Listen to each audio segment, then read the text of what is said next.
Okie dokie then. So, making sure everything is fine. I got my laser mini. And, we got my headset way. I am never fully prepared. Ever.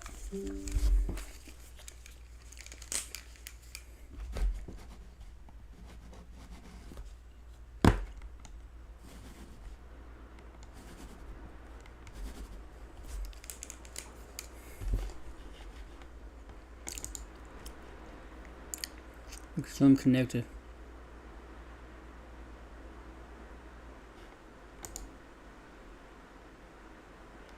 There we go.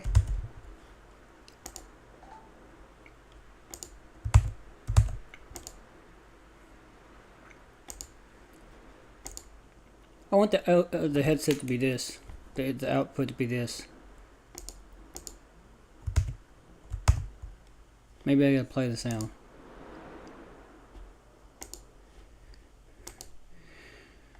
Whoa, sound! Where's that playlist? Okay, let me open it up. Like I said, I'm never really fully prepared. Go down to playlist.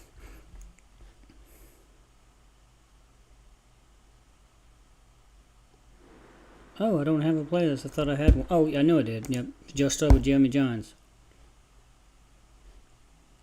This is a movie I'll have to Alright, we got some Marvel rewatch actors in Heat Light. Can't even think of a smooth way to transition to the sponsorship segment in this one, so I'm just gonna do it all subtle like sponsorship!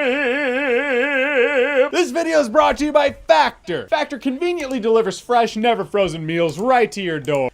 I'm gonna jump ahead this time. Plus free breakfast for 1 year. And now Amazon's bringing us more theatrically released films I hope is better than the last one. Mercy. I didn't know it was So sponsored by Crime Amazon. 101's directed by Bart Layton, stars Chris Hemsworth, Mark Ruffalo, Halle Berry, Barry Keoghan. So yeah, we got Thor, the Hulk, Storm, the Joker. Nick Nolte plays a small role in here. That's Hulk's dad. And it's a heist film, so be prepared for excitement, shootouts, and adrenaline-fueled. No. Now this movie is... I bet he forgot what's his name in Eternals. Because that's who he plays. As a matter of fact, let me look at the actual...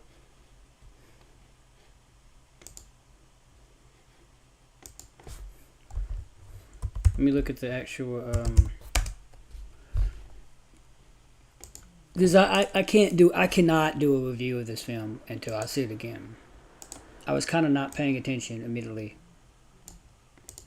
But I'll tell you right now, between Good Luck and Don't Die, let me refresh this.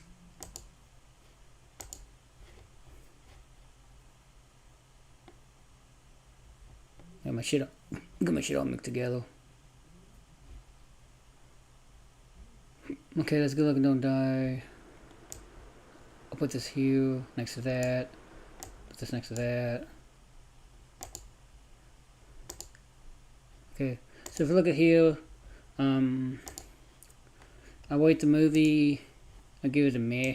I'm not really particularly into it. I got these two in my favorite though. I'm gonna add him to my favorite list. Oh fuck, I'll add him to my favorite list. Barry Keoghan is his name. He was also in a Marvel movie. He was in Eternals. I just cannot remember the character that he plays. Of course he played the Joker, and I guess yeah, he was in that movie with The Weeknd. He was also in Saltbone, and it's funny because I just finished the reviews for Wuthering Heights, who the director of Saltbone, you know. So it's kind of funny he wasn't in Wuthering Heights. The Banshees of Inisherin, The Green Knight, in Eternals. Why doesn't it show it?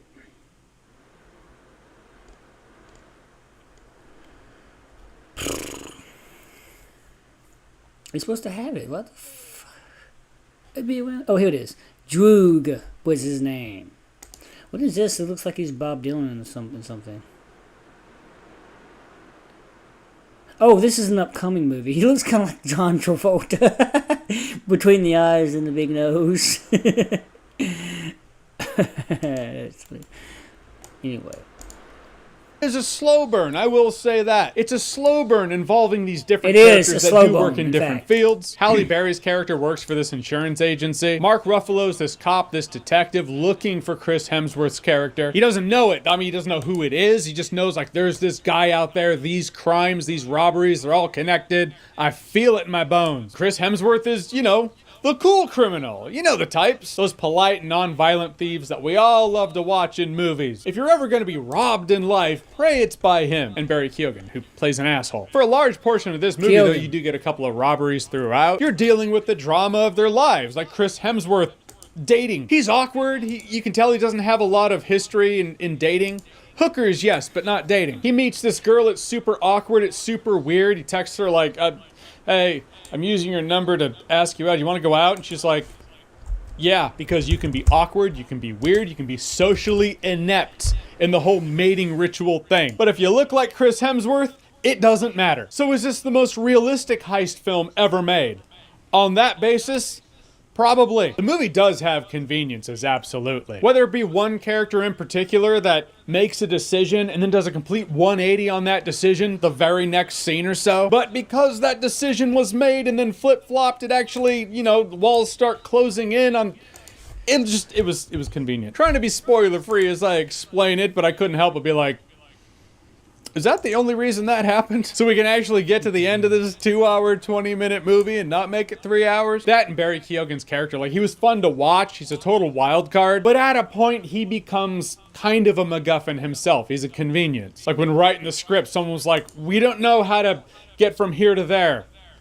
We'll just make up a new character that gets it there. Which I guess is every character exists to get the plot going and moving in certain directions, which is a little more obvious here. It's a bit long, absolutely. I mean, it's not the drag I thought it was going to be, but it does drag in parts. But I was surprisingly invested in the drama of these characters' lives. There's a hook there when it comes to the characters, because they're generally good people in their respective fields, working in a shitty world. Except for, you know, like I said, Mr. Wildcard. But the actual characters in the film, Halle Berry's character's playing by the rules. She's playing the safe legal game, and it's really not working out for her. Mark Ruffalo's the good cop. He knows he's right about this thing. But he's dealing with the red tape. His captain's like, hey, you're gonna go ahead and drop this because it's hurting our numbers for the department. So do you play by the rules, or do you remain a good cop? And Chris Hemsworth, the decent thief with the code of conduct. And these lives start intersecting and converging in a way that, for the most part, I enjoyed. But you know, the devil being in the details, I did like what they did with Mark Ruffalo's character here. At first, he looks like a complete and total disaster. He's a dude who looks like he's going through a divorce. And he is. Most realistic heist film ever?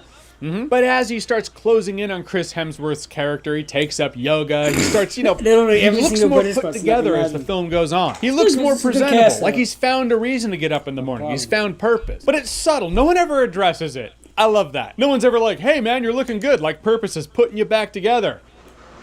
Right, audience? Maybe you'd subconsciously or consciously notice it, but it was a detail for the character that I did appreciate. And as much as I'm playing up the thing of, well, it's character drama.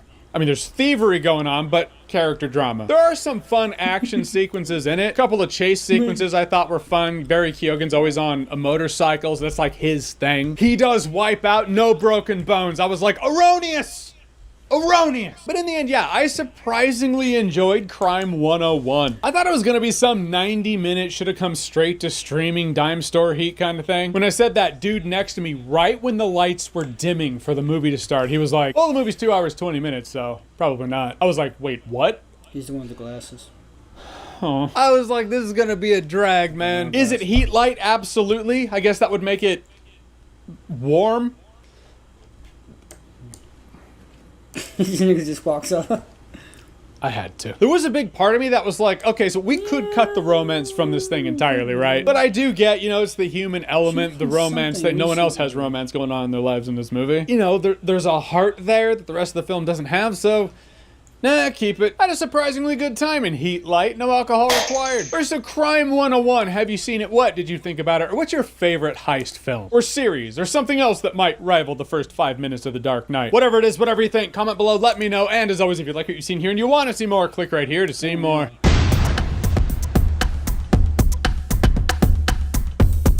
Hey, someone saw like this past weekend.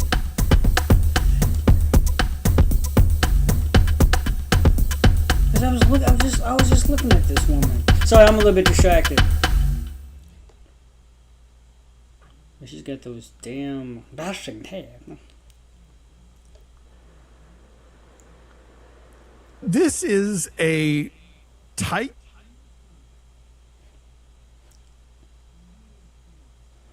She's definitely going to be distinguished with those fucking teeth. Rabbit. I mean, I can't say shit because my teeth are bad. Why did it stop? Let me guess. Connection is bad. Again. Oh, fuck. This always happens. Always happens to me. I gotta get with Verizon about my internet. This is not right. I'm paying over almost $170 for This is ultimate a internet. Tight, gripping, 95-minute heist movie. Drowning in a 140-minute star vehicle. We're talking about Crime 101, a heist thriller set in Los Angeles, which I was under the impression was going to take place at various exits along the 101. So I'm like, ooh, what's going to happen at Valley Circle? What's going to happen at Topanga? But no, it's not that specific. But just have a lot of good LA geography. Oh, I do. The 101's really a character in the film. It's a state of mind. It's purgatory. Alonzo, you and I saw this last night at different screenings, so I have no idea what you think about this movie, which is kind of fun. But come hang out, subscribe. It's February. We're doing awards movies, but then we're doing stuff like this. This is an all-star cast in Crime 101. What happens here? It's not about the money. What is it about? I'm getting close. I know it. So we start with Chris Hemsworth. He is a thief with, as we learn, a very sort of clear MO as he does his crimes. They all take place along the 101. He doesn't injure people. He leaves behind DNA evidence intentionally, but to little avail. Not that the cops are doing anything with it. The cops mainly are Mark Ruffalo as a sort of rumpled, drives a shitty old car, has a mustache kind of cop, is obsessed with figuring out which is pretty much his role for the past few years. He's been playing the same type of detective character in a lot of other stuff. He was also in this movie called Deep Waters or Dark Waters, where he's pretty much an investigator. So he's always playing the investigator type. His face does match it, though. Not to mention he was just kind of an investigator in the Now You See Me Don't franchise, the first movie. He's also in the third movie with cameo at the very end. This guy is, even though, his numbers aren't great and other police, people are kind of looking down on him. Even his partner, Corey Hawkins, is starting to question, like, are you dragging me down? Like, what's going on? We also meet Halle Berry, who is an insurer who works for a company that deals with like rich D-bags and, insures their like art collections and their, all this other stuff. And we see her dealing with a really obnoxious client played by Tate Donovan. This is one of those movies where like almost every time a new speaking character shows up, it's like, oh, Barry Keoghan and, Jennifer Jason Leigh and Nick Nolte. Yeah. And so, that's interesting at first. And then, of course, everyone's lives become intertwined with this one big score. And will it be the last one? And can he get away? And, can Hemsworth, open himself up enough for his relationship with Monica Barbaro? Barbaro, a whole nother new person who's exciting to see. Yes, totally. Who, like, again, and this is that classic thing of, like, this guy is a mass of red flags and the face of Chris Hemsworth. And that's what she's sticking around for. Yeah, and the body of Chris Hemsworth. Yeah, let's not leave that out. So it's like, oh, come on. Like, ma'am, you would be running, screaming into the night except for the whole Hemsworth of it all. Mm-hmm. So this is a tight, gripping, 95-minute heist movie drowning in a 140-minute star vehicle. Mm-hmm. This movie is 2 hours and 20 minutes long, and it's like, it does not have the juice for that. Like, I don't know if this movie thinks it's shortcuts or that it's Or like got Heat. or Heat, or that it's got something to say about like Los Angeles, or about rich people suck and so do the cops, and like it is ambitious. Every single movie based on LA, based off LA, even the movie Ambulance, it's about somebody trying to get rich. It's about fuck the rich in a way, but they never film where the rich actually are, up in the hills of LA. They always film on some famous or infamous street or highway or batch of buildings like downtown LA, where the stadium is, and crypto.com, and that big ass bridge. I used to work at Weagle, LA Live, near that area. They never ever, oh man, that's good. They never really film where they should, honestly, if they want to catch the witch. Just saying, they never do. All get out. It has some really sharp set pieces. There's a great downtown car chase involving a car and a motorcycle. Always. There are, the caper itself is the one that we are building toward for the whole movie, has some cool pieces to it, but man, I could feel the weight of this movie being like, it had a bad case of the get on with it. And it's based on a novella that's true. by Don Winslow. It's based on a short piece of writing. Yeah, well, they should have taken that as a note. Yeah, it's directed by Bart Layton, and I thought it was both glossy and gritty in the way that LA can be. Sure. And so you get the opulence of, Tate Donovan and his art collection, and you have a key thing happens at the Regent Beverly Wilshire. Reg Bev Will. Yes. The Pretty Woman Hotel. Yes, lots of good LA locations. Chris Hemsworth walks out on his balcony and oh, look, there is the 22nd Street water fountain in Hermosa. I know exactly where this is along the Strand. So I enjoyed it as an LA movie. I enjoyed it for the geography of it, different kinds of LA. And that star power is just undeniable because they're all kind of orbiting each other, Chris Hemsworth and Mark Ruffalo and Halle Berry. And sometimes they intersect, sometimes they just miss each other. But to see these actors playing off one another in this kind of really old school kind of LA heist movie is a lot of fun. The first time that we see Mark Ruffalo and Chris Hemsworth in a scene together, all I could think of was that moment in Thor Ragnarok where he goes, he's a friend from work. But the costume design says a lot about who has power in this setting.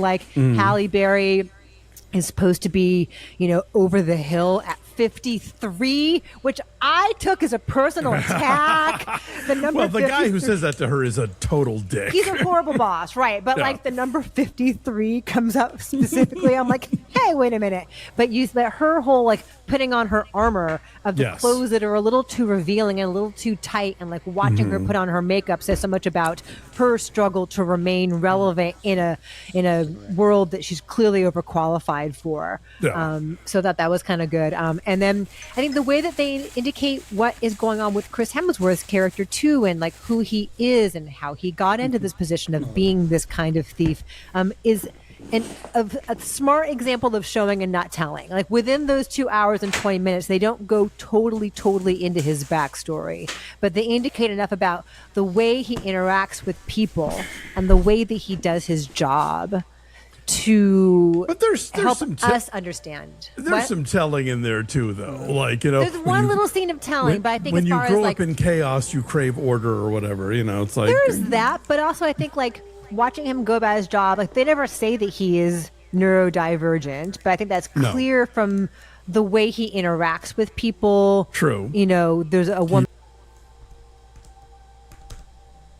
Grow up in chaos, you crave order or whatever. The way he interacts with people and the story, within those 2 hours, good. And then I think the way that they indicate what is going on with Chris Hemsworth's character too, and who he is and how he got into this position of being. Yeah, it's starting to get interesting because he did come off as a little bit of a loner, like he didn't want to engage with a lot of people. I got to rewatch it again. Honestly, I'm gonna get a ticket to see it again. That's for sure.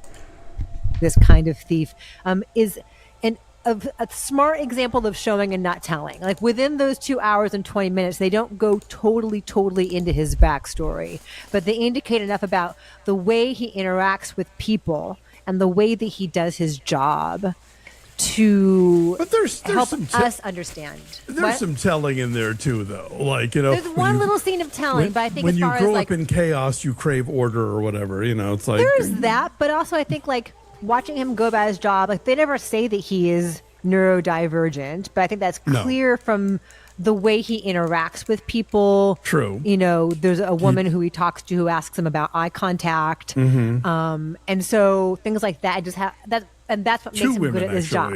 Yeah. And that's what makes him good at this job. Yeah. Is that he is that meticulous. He has to put contact lenses in because people would spot him from his gorgeous blue eyes. Blinding. I'm like, oh, he's really acting. He's wearing brown contact lenses. That's a really different role for Chris Hemsworth, and he's good in it because he has to indicate turmoil and complexity within this placid surface. No, look, the cast is all doing what they're supposed to be doing. Like this is, again, like I think as a lean 95-minute kind of genre exercise, this would be a smart caper movie with a really good cast that is giving you maybe more degrees of depth to these characters than the screenplay is having to do. Like they're making it happen for you without them having to give you a ton of exposition.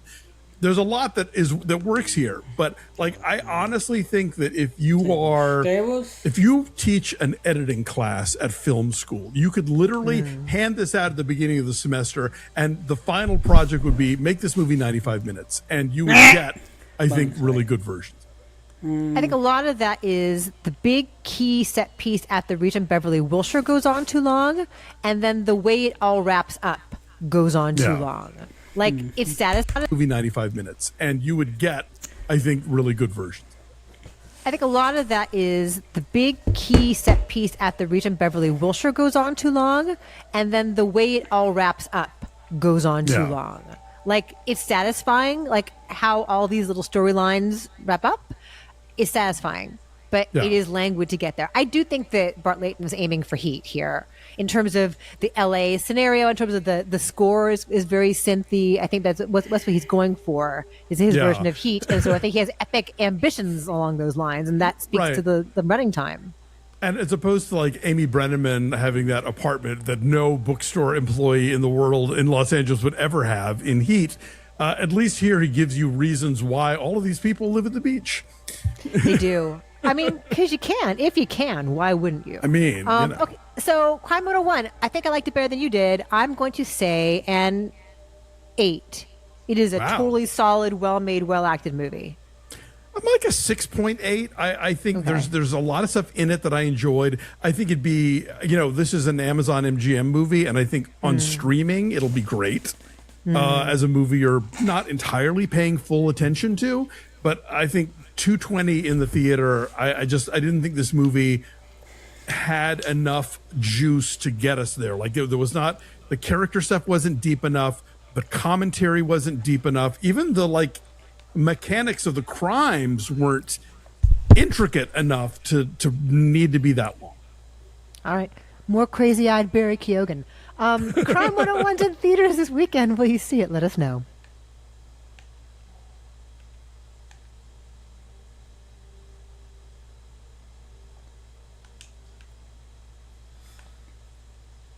Help me out here. Didn't mean to play that, but I did add it to the playlist. I will be watching it later. And no, Cody, I will not help you out here. Hey, Chris Stuckman's good. Well, we should do that. Do that to it. Wuthering Heights. I plan on doing watching more reviews on Wuthering Heights. And, good luck, have fun, don't die.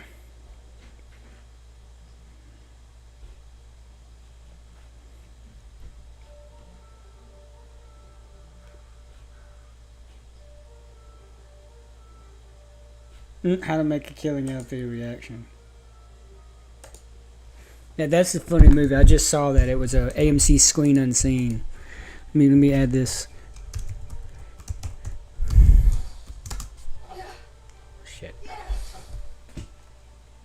stop.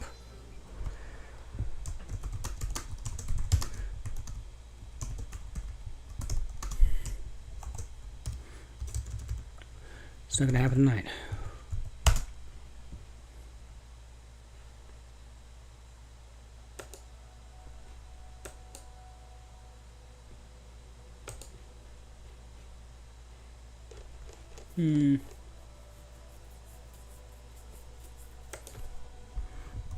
Doesn't seem like Crime 101 to be big when it comes to reviews.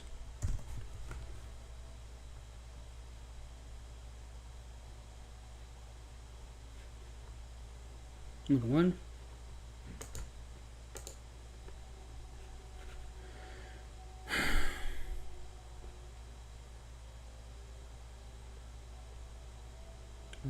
Point.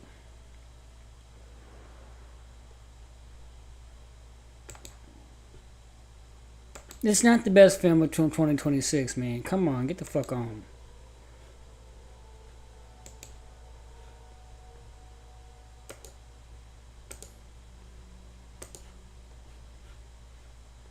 Yeah, we're gonna get there. It takes a little bit, you know. It takes a little bit of a little bit.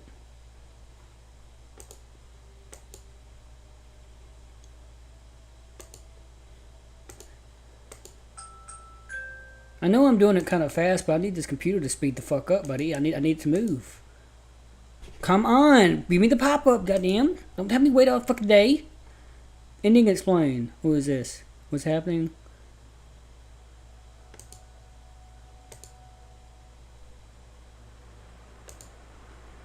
I think I just added Chris Stuckman's. Yeah, I did. Which...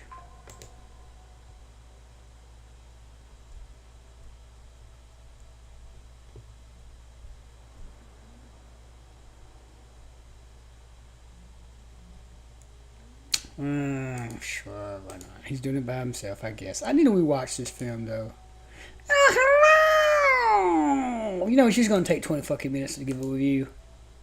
Grace Randolph. Hello! She doesn't really do that anymore. She probably caught me making fun of her. How to make movies. Hollywood students make movies. They can, if they just get rid of the woke shit. I'll be looking at the other videos to see if they match any of the ones I'm currently doing. Cassette takes, okay. We're just going to add a few to get started. And...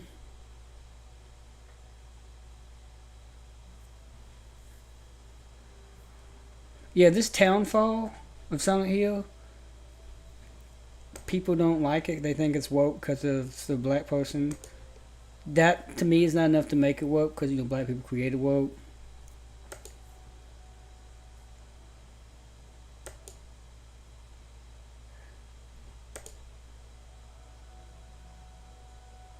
We're not going to do the trailer reaction. I think we got enough. Alright, so let me go back to the playlist.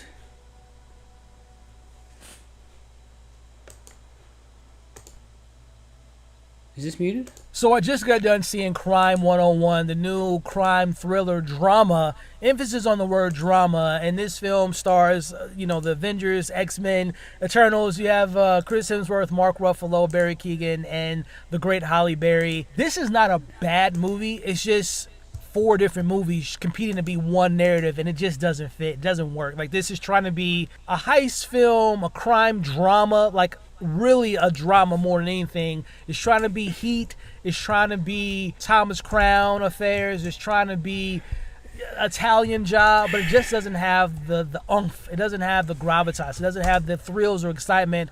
This is quite a boring movie, and I hate to use the word boring. I don't think it's trying. It's a slow. I don't think it's trying to be anything. You keep saying it's trying to be. It's not. I didn't get any of that. It's not trying to be. It just happens to be that they're all similar. Is what you're really saying. They don't try to be them other movies. Not like Heat doesn't try to be the Italian Job and vice versa. There's kind of genre, my guy. Come on. It is a slow burn though. I give you that. It's a slow burn for sure. It's definitely not as entertaining as Wuthering Heights. That shit's fucking whack, man. Burn, which I'm okay with, as long as the payoff is rewarding. The payoffs here, to me, logically speaking, made no sense. Like, the way the film wraps up is just like, You know, I don't want to give too much away, but it's just the way that they put a bow on things was very unsatisfying. Performances-wise, no one's doing a bad job. I just think there was a lot of miscasting. Chris Hemsworth's a great actor. He's great in acting. No one's doing a bad job. They just always miscast these people. That means that the actors are doing a bad job. It really does, though. It means that the actors are doing a bad job. I'm just fucking with them. Yeah. I'm not making fun of movie files. It's just that every reviewer does that. None of the actors doing a bad job. It's just terrible casting. They said that with Wuthering Heights about Jacob Elordi being what's his name, Heathcliff, a white man, instead of making Heathcliff a colored man like he is in the book. And they keep saying they keep saying Margot Robbie is the wrong casting for Catherine because she's too old. I mean, one woman said she had an iPhone face, so iPhone face. That's a new one, actually. I like it. Subscribe. Let's go back to class. Action, great in comedy, but the role that he's playing here as like this smart, intelligent, mysterious con artist doesn't really work for him as an actor. Like, this is like a more of an Austin Butler role, in my opinion. Chris is not bad, just miscast. I love Halle Berry, another miscast. Austin Butler? Really?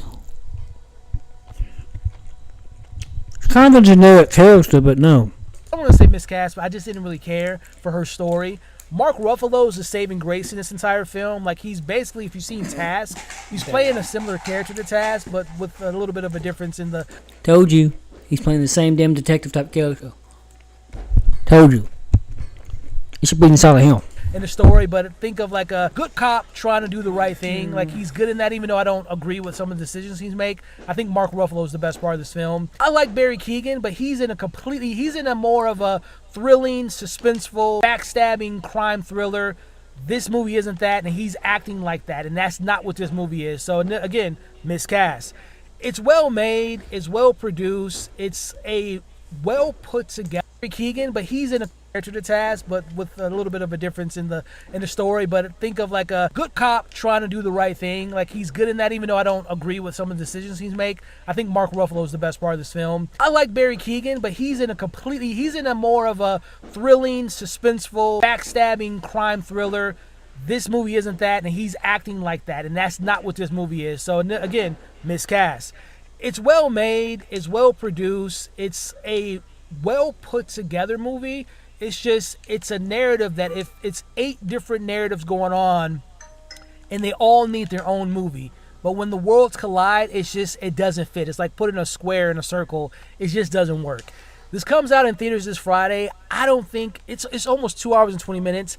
I don't know a lot of people is going to run out to go see this slow burn that doesn't have much of a payoff.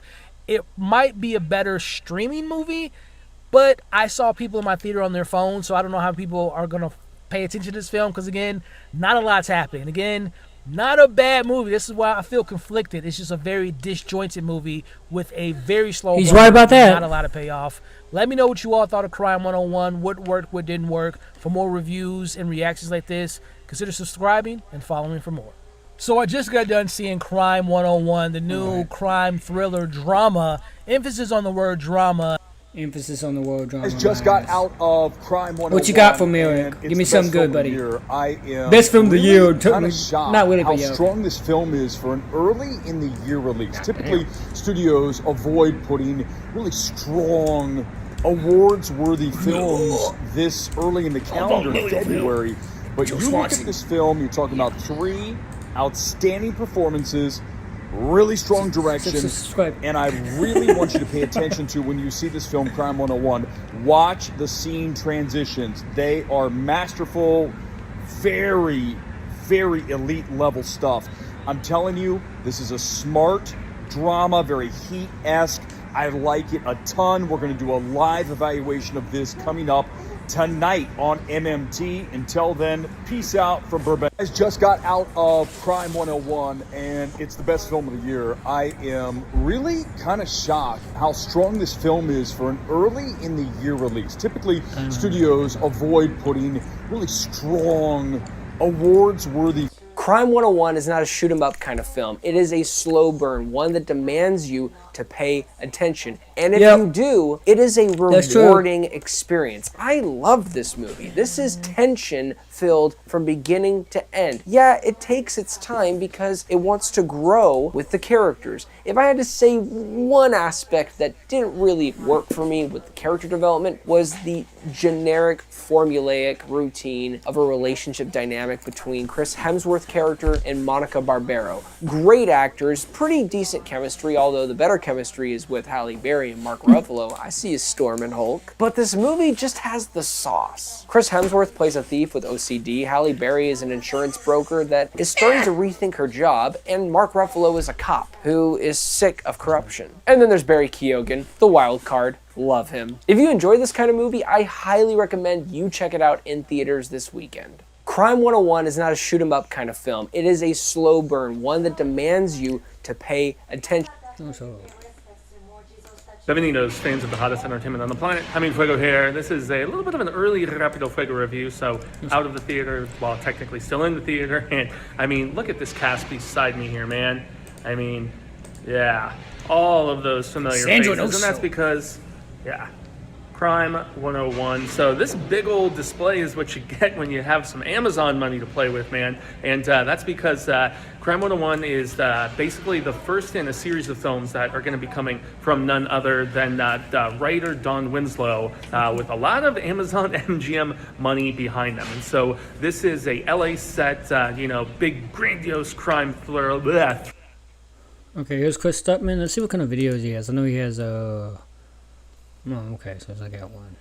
Okay, we'll watch his Don't Die. We'll watch his Good Luck, Have Fun, Don't Die. You have to say it fast or you'll forget.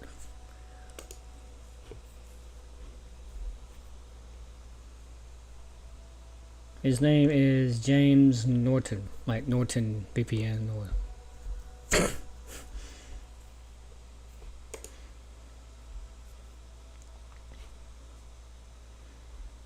House of the Dragon, really? Fuck that. I'm watching that shit. Oh, I'll watch later. Directed by Sam Mendes. Okay, what's that playlist? I just had it. I'm not really. Oh, okay, here we go. Crime 101. Alright, let's start with Austin Balkill. If you followed this channel since 2018, first of all, I'm sorry, but there's one movie I raved about that year that stood above the rest, and that was American Animals. Well, Bart Layton is back with his first full feature-length movie with a ton of stars and an original script that he wrote. Is Crime 101 worth your time?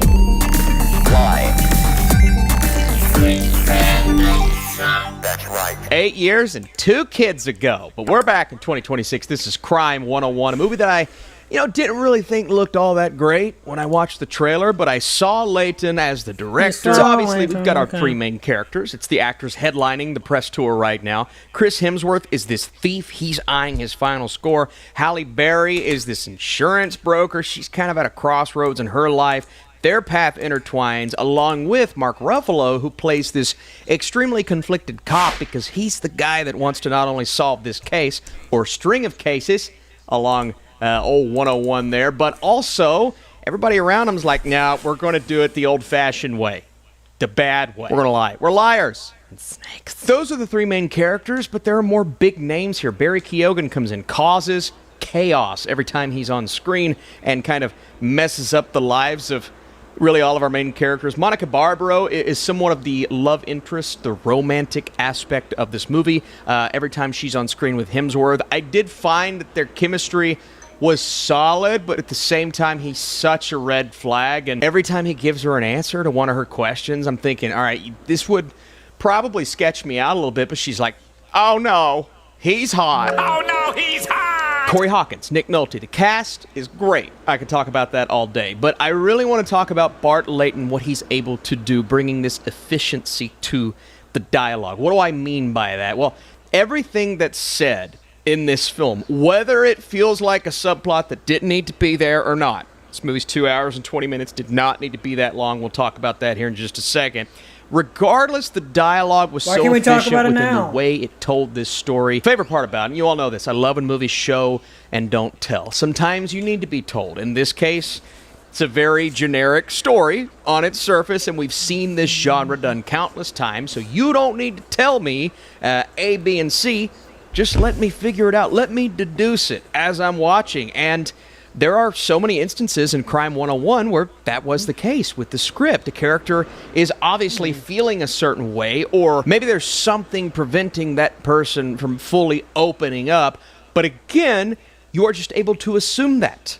They don't need to tell me that. And so from a dialogue standpoint, not talking about the length of the movie, but just specifically what we're getting on screen, I thought that was great. And Bart Layton, once again, what he did with American Animals all the way back in 2018, that was a marriage of a documentary/narrative feature, which I found to be incredible with a phenomenal cast. And Barry Keoghan was in that movie as well. This is very different, but he brings those elements that I found stood out in that film once again in Crime 101. And it's really cool to see that from a script standpoint. Now, from a visual standpoint, you're going to hear me rave about this more than once at our end of the month video for sure, because visually Crime 101 is awesome. Slick car chases, fun action sequences, a little fewer and farther in between than maybe I would have wanted, but when we get them, we have interesting shot selection, camera angles, the way the camera moves. It feels smooth. It never feels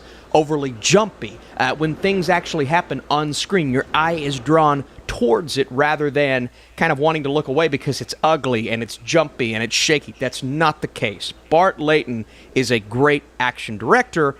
The problem is there's not a ton of action in this film. What I do love, though, taking place in Los Angeles, utilizing the setting, the location, almost as a character throughout the film, which when a movie does that, regardless of the location, and you know, I've only been to LA once, so I'm not sitting here going, oh, I've been there, because I haven't, but it's still really cool to see when movies do that. You can make the comparison to Heat all day long, and I'm probably going to at least one more time, but that is in the vein of what this film is trying to do. It's a slick crime thriller, utilizes its location. You've got characters constantly betraying each other, telling them I'm going to do one thing when I'm actually doing another. The most interesting character for me is probably Halle Berry's, because she's the one I was least interested in the beginning, but that moral conflict that comes about in a business she has set herself in for so many years and believes in doing the right thing until all of a sudden they're like, yeah, we're really only here to make money and we're going to do that in whatever way possible. Yeah, that's obvious on the surface, but she has that trust instilled until all of a sudden she doesn't. And so what moral move is she going to make next? And I'm thinking, that's a great use of Halle Berry. Mark Ruffalo is great. How many times have we seen Mark Ruffalo play this type of character? Several hundred. Probably, no. But That's exactly what I've been saying. The same type of detective character. He's done it like 10 times, more or less. Similar to what we often see him do. That said, I still loved it. I loved his performance. Then you've got Hemsworth's character, kind of the third part of that trio. The least interesting on his surface, the more you dive into why he's not very interesting, became more interesting as it went, but admittedly at the beginning of the movie I'm like, oh, this guy's kind of surface. The more then you've got Hemsworth's character, kind of the third part of that trio. The least interesting on his surface, the more you dive into why he's not very interesting, became more interesting as it went, but admittedly at the beginning of the movie I'm like, oh, this guy's kind of boring, but there's a reason behind that. Now, his relationship with Monica Barbaro, I was really invested in the beginning, but the longer it went, the more, again, so many red flags. But beyond that, I felt that it was just very underutilized. When it's on the mind of the screenwriter, it serves its purpose. But when the film kind of forgets about it, then it's almost like, well, why do we spend so much time on it over here when we could have moved this movie along a bit quicker? And there are a couple of subplots like that. Look, I love the presence of Nick Nolte here, but there were times where I'm thinking, do we need to go back to him this many times if they're not going to provide us a little more. It's almost to the point to where it's warranted, but it's not warranted to extend the runtime to 2 hours and 20 minutes. And so, again, I'm riding that fence with a couple of these subplots thinking it wasn't necessary. If this, and I know everyone's going to say this, I understand that. And I don't like saying this because there are films that are 3 hours long, and I'm sitting here going, I could watch this long. Give me 4 hours. Lord of the Rings, extended edition, not long enough. I want 6 hours, okay? But with this one, there's just a couple things in there where I'm like, that wasn't necessary. This took a little while to get to, and at the end of the day, I'm thinking, if this was like 95 minutes or even 100 minutes, I would have sat back and said, you've got a memorable, like, cultural zeitgeist crime thriller that mimics Heat to a degree, but kind of does some different things with the characters, almost shakes up the formula, doesn't quite get there, but almost does it. It's frustrating. It's a frustrating movie that I liked a lot. I don't even understand it. So let me know what you thought of Crime 101. Was this the slick heist thriller, or I guess it's a heist thriller that you were looking forward to?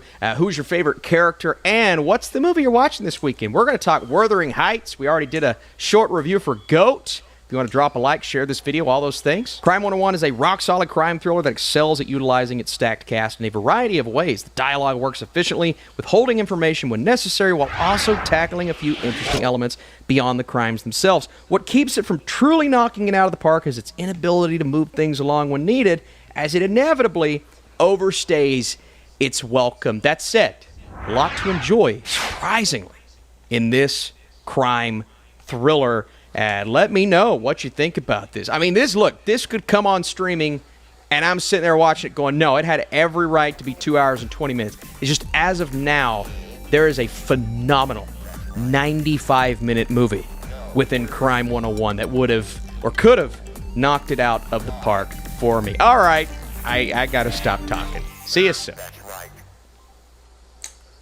Well, thank you, Austin Bulk. That was a lovely little review. One of the real pleasant kind of came out of nowhere and caught us by surprise movies back at CinemaCon last year was this upcoming Amazon film with Chris Hemsworth, Mark Ruffalo, Halle Berry, Crime 101, Barry Keoghan. And it looked really good. And we had not really heard much about it up until that point. We've kind of kept our eyes on it since then. The trailers have come out. They've looked pretty solid. Well, now the full reviews are out, and they're pretty damn good. As of this recording, the critic score on Crime 101 is holding at 94%. Now, that's after about 40 or 50 reviews. I'm sure it'll go down a couple of points, maybe go up a point or two, but right now it's hovering somewhere around 40 or 94%. Doing pretty good. And, while nobody's saying this is the best movie of the year, everybody's saying this is pretty good. Here's some of the reviews that we've got here. Andrea Zamora wrote, while its plot and characters don't quite bring the story to a satisfying conclusion, it does offer what it promises, a good time and a captivating experience. The Daily Express wrote, what makes Crime 101 so good is that the heart-racing thrills are complemented by a great script full of morally complex characters. Real Views didn't quite like it. They said, while the climax does not lack for action, the overall resolution feels flaccid and undercooked. I don't like hearing that word associated with anything, Rob. Flaccid? Yeah, I don't like hearing that one. Flaccid's not a word I've had to encounter much in my life. And I don't like it when I hear it. Don't like seeing it applied to anything. Trip to the Movies wrote, the film is based on the novella by Don Winslow, and Bart Layton never explains the plot, the character relations, or teases what's to come. He trusts us to listen to what's being said, what's not being said, and put the pieces together ourselves. Cinephilia didn't quite like it. They said, as a heist thriller, it has a decent start with the cast led by Chris Hemsworth, Halle Berry, and Mark Ruffalo, but sometimes it goes through regular zones that takes off the hook of its crime story about cops and robbers. Screen Rant liked it, saying this is a purposefully languid movie that proves real, genuine tension can be built without crash landing right in your head. In an era of fast cuts and escalating explosion, it is refreshing to watch something that's this confident on its own particular DNA. Empire Magazine liked it. They said, there's a pleasure to seeing such a starry cast in a slick cinematic thriller, but beyond that, Crime 101 offers little to remember after the closing credits. Diego Battle liked it, saying, Even with its excesses and self-indulgences, its overreaching ambitions for what it essentially a thriller with a noir feel, Crime 101 has undeniable appeal. Randy Meeks liked it, saying Crime 101 is exactly the film it wants to be. A mid-budget, family-friendly movie, but meticulously crafted and polished to perfection. And the last one we'll read here is Punch Drunk Critics liked it, saying Crime 101 burns rubber from start to finish and is truly one of those compelling, smartly crafted movies for adults that don't come around too often. And you know what? Again, I think it's important to note that like none of these guys are saying this is going to be a Best Picture contender. Nobody's saying this revolutionizes the genre. But the general consensus to be, this is a pretty good movie. This is an entertaining movie. It sounds like they do a lot of good stuff with the script. It sounds like the action doesn't disappoint. And Rob, you know, coming out of CinemaCon and the previews we saw for it last year, I think that's exactly what I wanted to hear. Anyway, I know you've been looking forward to this movie. What do you make of the reviews you've seen so far? Well, Don Winslow is one of my favorite, I guess you could call him a California noir writer. I've been a fan of his since I first encountered his work with a book called California Fire and Life, I want to say 25 years ago. And Oliver Stone made a movie from his book Savages that Blake Lively was in. Yep. Taylor Kitsch was in, and Aaron Taylor Johnson. I love that film. It's got Selma Hayek, John Travolta. If you haven't seen it, it's great. When we saw this trailer, it was part of the Amazon presentation last year at CinemaCon, which I thought was really impressive. Very impressive presentation. Their commitment to theatrical. When I saw this, I was like, I think the name of the original novella is Broken, maybe, of that they adapted. Again, Don Winslow has written a vast, untapped wealth. A lot of his stuff's been optioned, but not a lot of it's been made. So Savages was made. Now this is coming out. I'm a huge fan of Don Winslow's work, so this is really exciting. The cast, I love this cast. Ruffalo, Halle Berry, Chris Hemsworth. It just looks great. And this is one of my favorite genres, whether it's movies like One False Move or Internal Affairs or To Live and Die in L.A. or Under Deep Cover. I love crime thrillers, especially crime thrillers set in Los Angeles. I love them. Heat, obviously, being the Star Wars. He's satisfied. But this, I can't wait. And by the way, I'm seeing it tomorrow in a double feature with Wuthering Heights. Woohoo! I'm very excited. Interesting double feature. I know, right? I'm going to get all thirsty, and then I'm going to see a crime thriller. Yeah. We want to take a second to thank the sponsor of today's video, Mando. Hey guys, I may be married now, but I remember the whole checklist we'd all go through before a first date, right? Fresh haircut, clean car, maybe you're replaying a conversation in your head like, don't screw this up. But the one thing that is absolutely non-negotiable, deodorant. And that's why for a while now, I've been using Mando. What I love most is how confident it makes me feel knowing odor is just handled, like not masked, handled. Mando is a whole body deodorant, so you can use it anywhere. Pits, feet, thighs, wherever you need it. And yeah, that peace of mind is real. My personal favorite is the solid stick. It's super easy to use, goes on clean, and it just works all day. It's created by a doctor, and it's clinically proven to control odor for up to 72 hours, which is wild. Some guys try to cover odor with scent. Mando men get the job done right. Don't mask it, Mando it. You can find Mando at major retailers, but for the best deal, head to shopmando.com. For a limited time, new customers get 20% off site-wide plus free shipping when you use my code CAMPIA at shopmando.com. That's shopmando.com, code CAMPIA. Support the show and check them out. Mando's got you covered. All right, guys, question is for you. What do you think about this? The early reviews for Crime 101 are very strong. Like I said, as of this recording, at any rate, it was at 94%. May go down a little bit, may go up a little bit, who knows? But everybody seems to say it's a pretty solid film. I'm looking forward to watching it. How about you? Whatever you guys think, jump down to the comment section below and let us know your thoughts. Hey, guys, thanks so much for... Okay, that's enough. That's enough. We don't need to...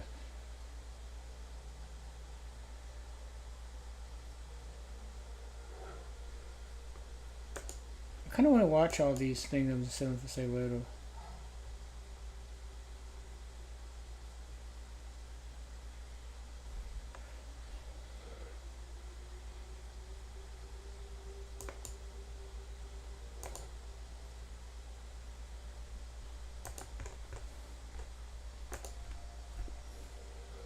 for watching this video. Make sure you like the video, leave a comment, and subscribe to our channel. And don't forget, we have a daily podcast called the John Campea Show Podcast, available on Apple Podcasts, Spotify, or your favorite podcasting app of choice. Go and subscribe to it today so it'll be there when you need it.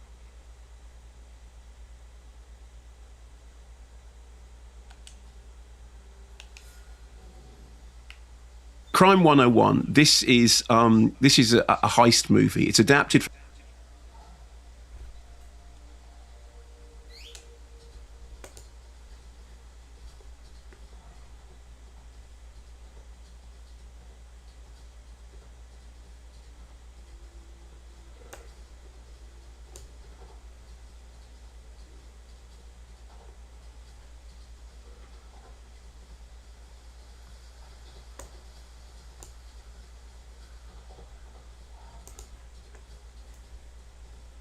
Yeah.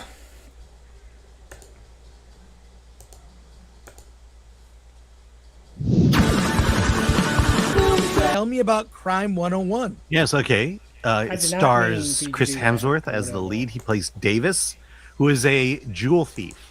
He is one of the best jewel thieves out there currently, most wanted. And the way he does it is it's very planned out, well thought, and it occurs all along the 101 freeway, which means this film was actually shot in Los Angeles.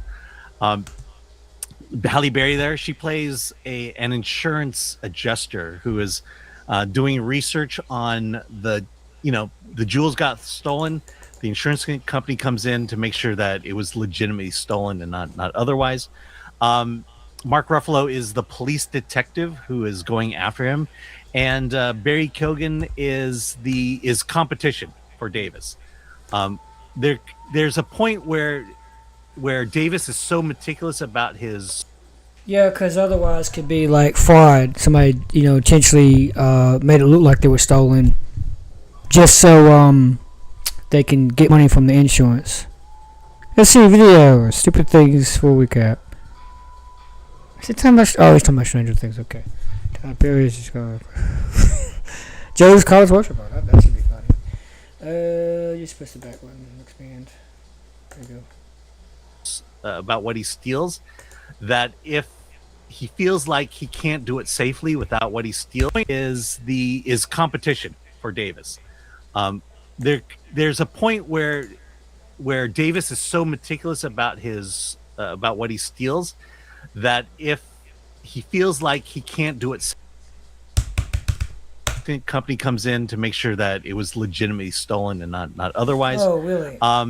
Mark Ruffalo is the police detective who is going after him, and Barry Keoghan is competition for Davis.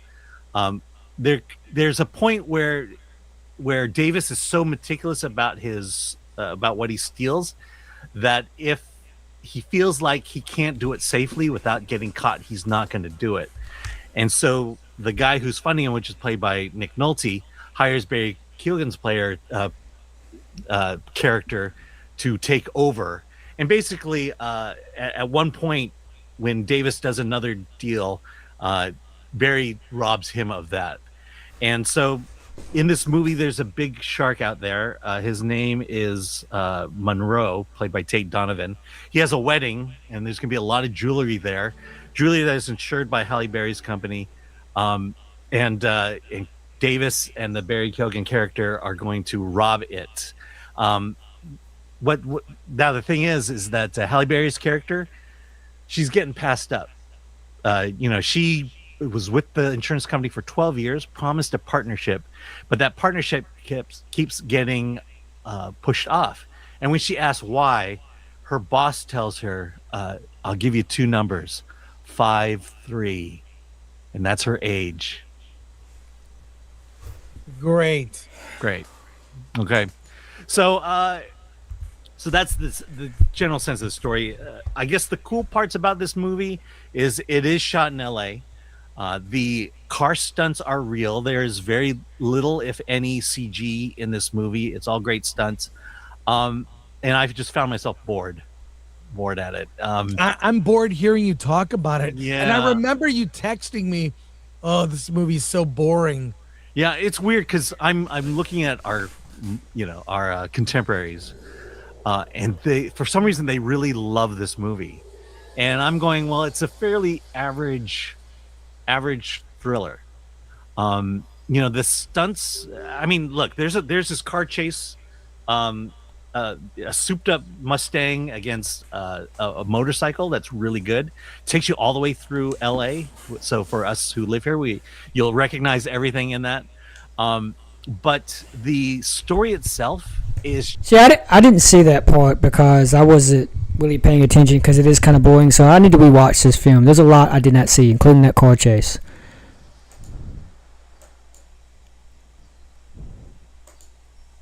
I'm gonna look at tickets.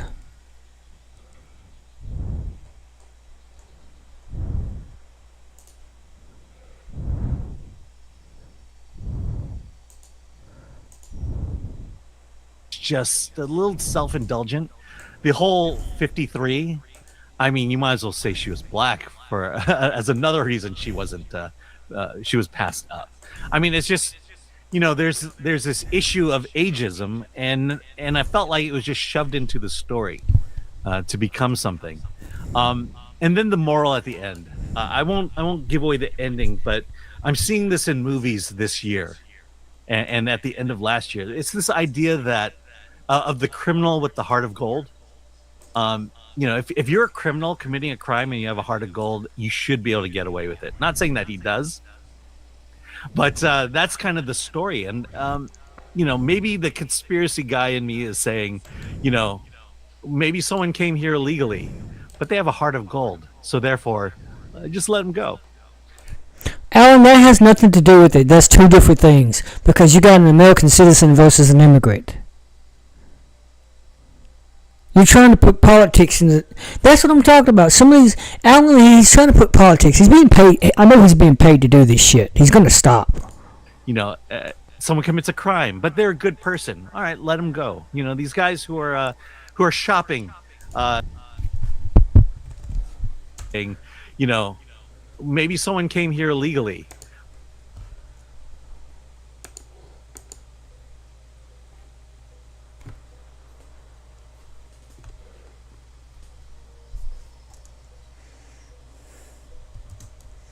Hmm.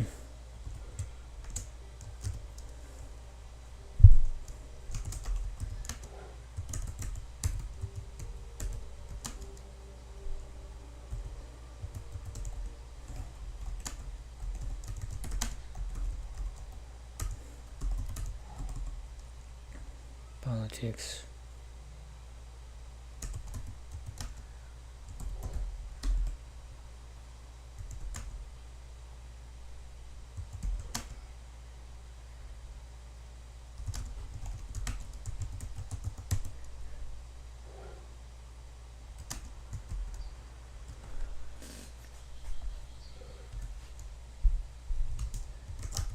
Seriously.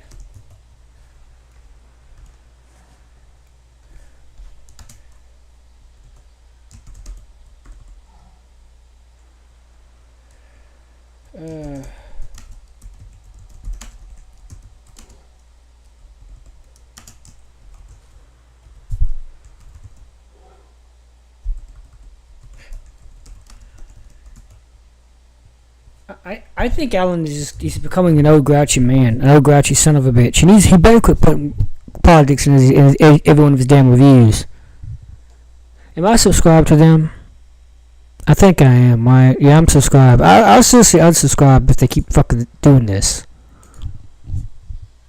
But they have a heart of gold, so therefore, just let them go. Someone commits a crime, but they're a good person. All right, let them go. These guys who are shopping in a mass mob throughout L.A., but they have a heart of gold, so let them get away with it. Anyways, I just gotta say this: a movie called Crime 101 set in L.A.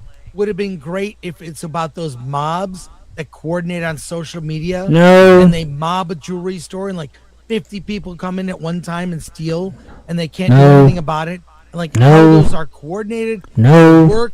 Do they get No. away with it? Do they make money? No. Who are? It's an No. ensemble. This is No. like a tired old type of crime film that is done in modern day that is boring. That isn't. My name is Chris Gore. Let me bitch about every single possible thing that is actually has the potential to be good because it doesn't go my way. It is not Star Wars or Lord of the Rings, so I cannot properly make fun of it. But I will bitch about it nonetheless because I can. Because I'm a old white man with the pink face, pink skin, that doesn't appreciate jack shit anymore. I do not love movies anymore. I just pretend to. Like, this isn't ripped from the headlines. We've seen this type of movie before. Yes, we've seen every type of movie before. You couldn't. The description of thank you for seeing this, Alan, and confirming I would not like it. There's a better modern version of this that would be more real and how those work. Yeah, I think Steve McQueen made all those movies. Yeah, he made all those. It's just tired. So, do you recommend Crime 101? No, I don't. No. Let me say this about Los Angeles. I do love the fact that it's filmed in Los Angeles. The chase scene is of course you do. Of course you do. In that chase scene, they're driving through construction. You drive through LA now, that's what you're driving through is construction. Yeah.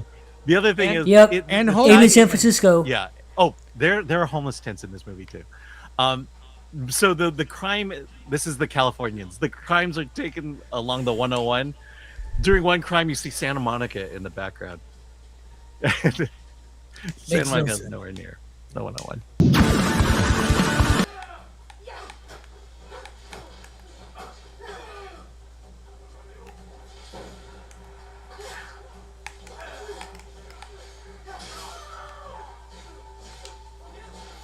Crime 101. This is a heist movie. It's adapted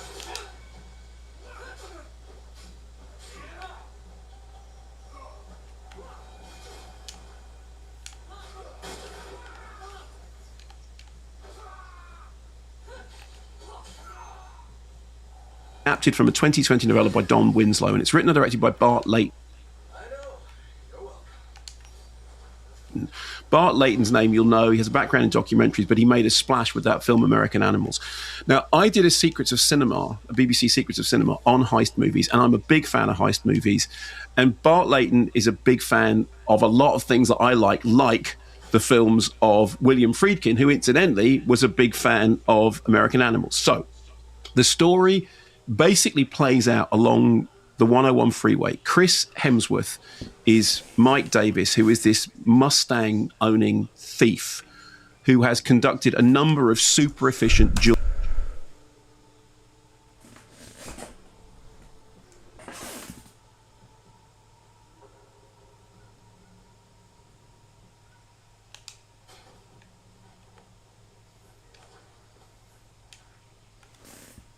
Every goddamn time it's something.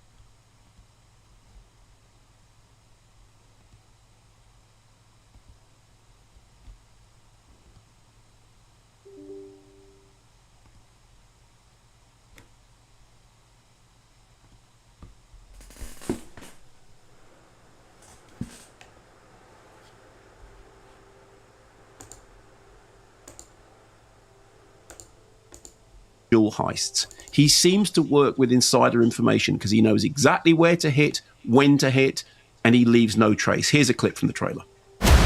He hits jewels, cash, and high-value items. He knows exactly what to transport and when. There's no DNA. He's in and out in seconds. Your guy's untraceable. I need that. And I came here to make you a business proposition. Worked at the same company for 11 years. You're a VP when you should be a partner. Those high-value items your company insures, I make them disappear. Start by handing me your phone. So you're a thief. Guys you work for, you think they're squeaky clean? I need to start considering myself and maybe my clients. Don't threaten me. Life's too short to drive boring cars, right? So what you heard in that, Mark Ruffalo is a detective who makes it his business to track down Mike Davis. Halle Berry is the insurance broker who, after being snubbed at work, is approached by him with an offer to be in on a job that will make them both rich. The fly in the ointment, good cast. It's a terrific cast.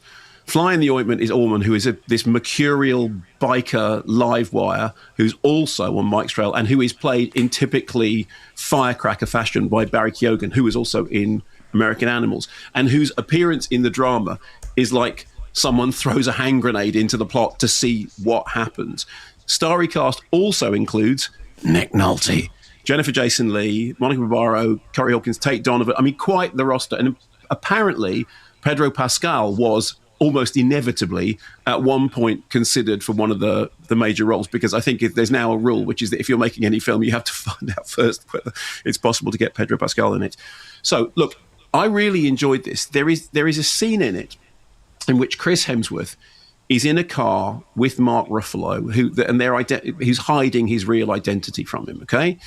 And they have this discussion in which Chris Hemsworth says that when he was a kid, he dreamt of owning a Mustang, like Steve McQueen. And Mark Ruffalo says, well, that's interesting, because most people your age wouldn't know Steve McQueen. What's your favourite Steve McQueen film? And he says, Bullet. And Mark Ruffalo says, really? Because mine is the Thomas Crown Affair. And what I loved about that scene is a number of things. Firstly, because it's nodding to all the references of the film. I mean, obviously Bullet, and Bullet then connects us to French Connection in terms of car chases. But also, it's about, they're having a conversation about one thing, but they're actually having it about another thing.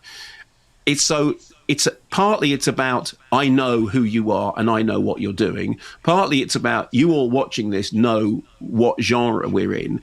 And partly it's about the kind of, the generational gap between the two characters.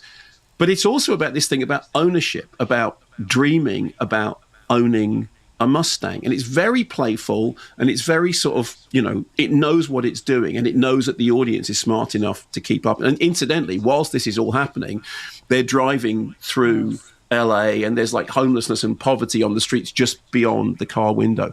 And I did an interview with Bart Layton on stage at the BFI South Bank, and I asked him about the scene, and he said, look, the thing is, if you're making a heist movie, what you want is a ripping yarn that gives you a kind of skeleton upon which to hang other things, the things that the film is really about.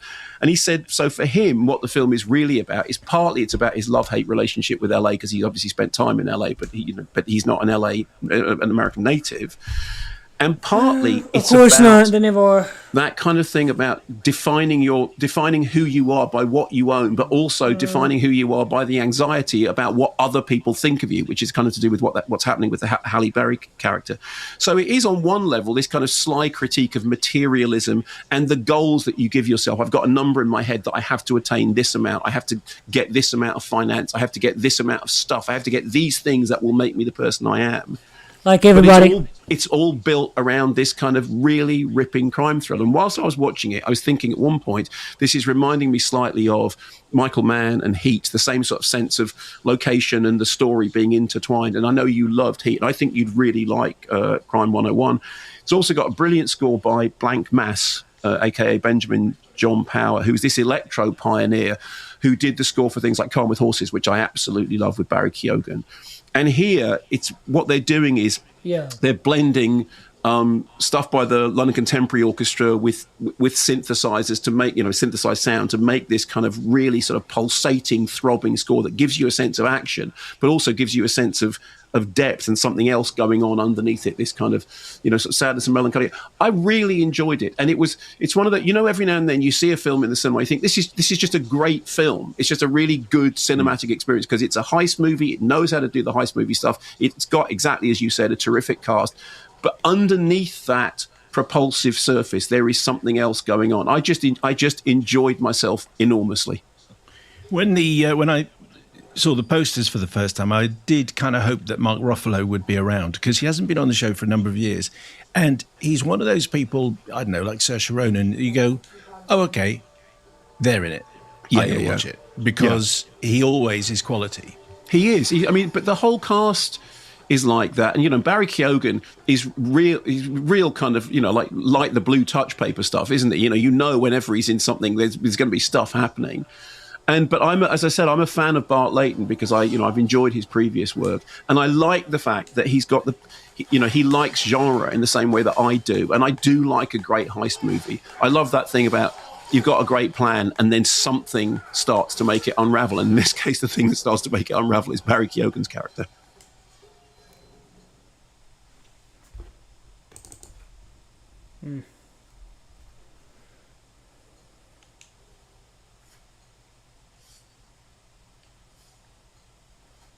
We all need to stop comparing crime.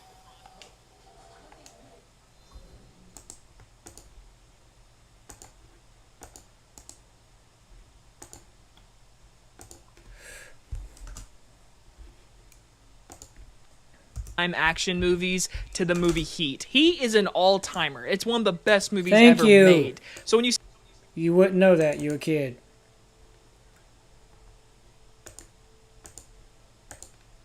See trailers like Crime 101, which are like, got a good cast, it's a crime, a little bit of action movie. Yeah, don't go in this movie expecting Heat, because it's not.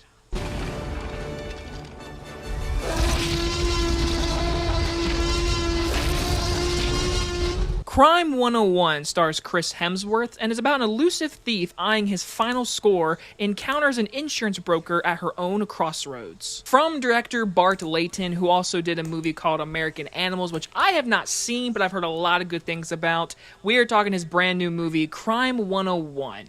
Now, like I said in the intro, from the trailers, the movie looked pretty solid. The cast had my intrigue, because with this kind of cast and this kind of looking movie, there's got to be something that sparks the movie's interest for them to do it. So, went to an early screening tonight, and it was semi-packed, not fully though, but I would say everyone walking out seemed to be pretty tired, because overall, Crime 101 is one of those movies I'm not going to remember I watched in about 2 weeks. Now, does that make it a bad movie? No, I'm not going to say it's a bad movie, but I'm also not going to say it's a good movie. It's kind of a, you watch it and then you move on in life kind of movie. It's an movie. So, let's start with the positives, and that is the cinematography in this movie. I really like the look of this movie, and I'm going to be a huge hypocrite, but the look of it reminds me of Michael Mann with like Heat, Collateral, where it's like these night scenes, the bright lights, the street lights, the car lights. I like the look of this movie. And then when it's daytime, it looks very nice, whatever. It's a well-produced movie. I mean, it should have, with this kind of cast and this type of budget. I don't know the exact budget, but I'm assuming when you have these people in the movie, you have something working in this movie. And looking at the visuals of this movie, it's really nice shot, and I have to give it up to him. There's pretty solid action scenes, not a lot of them for 2 hours and 20 minutes, but like the opening scene is my favorite one. I was like, it's a nice heist scene. It involves Chris Hemsworth, introduces his character and a little bit of his motivation, and throughout this entire movie you have Mark Ruffalo, who's an officer on his tail, trying to figure out who he is. And then Mark Ruffalo, I would say, is the best performance in this movie. We'll get to everybody else, but Mark Ruffalo is a damn good actor. He's very good in this movie. I think he honestly carries the movie for the most part, even though he's not like the main character. To me, he was the most interesting, I would say, because when you get to Chris Hemsworth, which we're getting more of my mixed era, but I would say Chris Hemsworth's character is cool and all, but his actual motivation and like he doesn't have a ton of dialogue. I mean, he talks in the movie, but not like a ton, and you don't really get to learn a lot about his character, even though he's doing one last score or whatever, and he gets involved with Halle Berry and such, and it's always one last score. It was kind of like a boring main character, but because it's Chris Hemsworth, I'm like, I like Chris Hemsworth, so I'm more keen to like him a little bit more because it's him, and so that's more my mixed aspect. My last positive, I would say that this is a movie that, even though I don't have a lot of great things to say, it's watchable. Like, this is one of those, like, dad movies that dads might enjoy or might appreciate, you know? Like, this is, like, that FX movie you see on a Friday night. Like, back in, like, the mid-2000s, this is the FX movie of the week, if you've ever watched FX. So, again, it's not a movie that, like, I hated myself watching. So now let's get more into my mixed. I already said about Chris Hemsworth, him as a main character. Halle Berry and him have a little bit of a relationship, a kind of, and I never really bought it. Like, they have a scene together when they first discover each other, and they have to, like, have a little bicker or whatever. Then they meet each other at a restaurant early on in the movie, and they have, like, a little cutesy relationship without getting into too spoilers. I never bought them together. I never bought them working together. And so the whole story is around her mostly, and I just never got into the actual story of it. Like, when action scenes were happening, I was like, all right, this is visually cool to watch, but the actual core of what is going on, the final score, I never got into. Like, there's a really solid, intense scene, you could say, between Mark Ruffalo and Chris Hemsworth that, like, he doesn't know who he is, and, like, they're trying to figure it out, and he has little hints at it. That kind of stuff, I was like, you know what? The scenario is working for me. But a lot of this movie, I wasn't into it, honestly. And now let's get into this negatives. Number one thing is, I hate to say it, sounds like a really weak criticism. The movie was boring. For 2 hours and 20 minutes, I was bored. I mean, I checked my phone at least 4 times. I mean, I wasn't in this movie. There was plenty in this people. Like, I saw 2 people at least. That's because you have no respect. My screening tonight, which, I mean, when the action scenes are happening, like I said, it's well shot. They're fine. The heist scenes are the best scenes. But I never cared for the story. There was interesting ideas. But, like, I was just bored, and the pacing doesn't help. It's like a 2 hour and 20 minute movie, and there is at least 2 subplots they could have cut out of this movie involving Barry Keoghan. Listen, he is a very good actor. Quit saying Barry Keoghan. I don't know what man. he was God. doing in this movie. Like, I don't know the direction You he was wouldn't. given, the script, his subplot with Nick Nolte and everything. It could have been cut out of this movie. I didn't care for any of that, and it felt such like an opposite of like how serious this movie is, because Barry Keoghan is like this psychopath character. He's on Hinge, whatever, and like I never cared for him. I was like, I don't need his subplot. That does not make him a psychopath. Come on.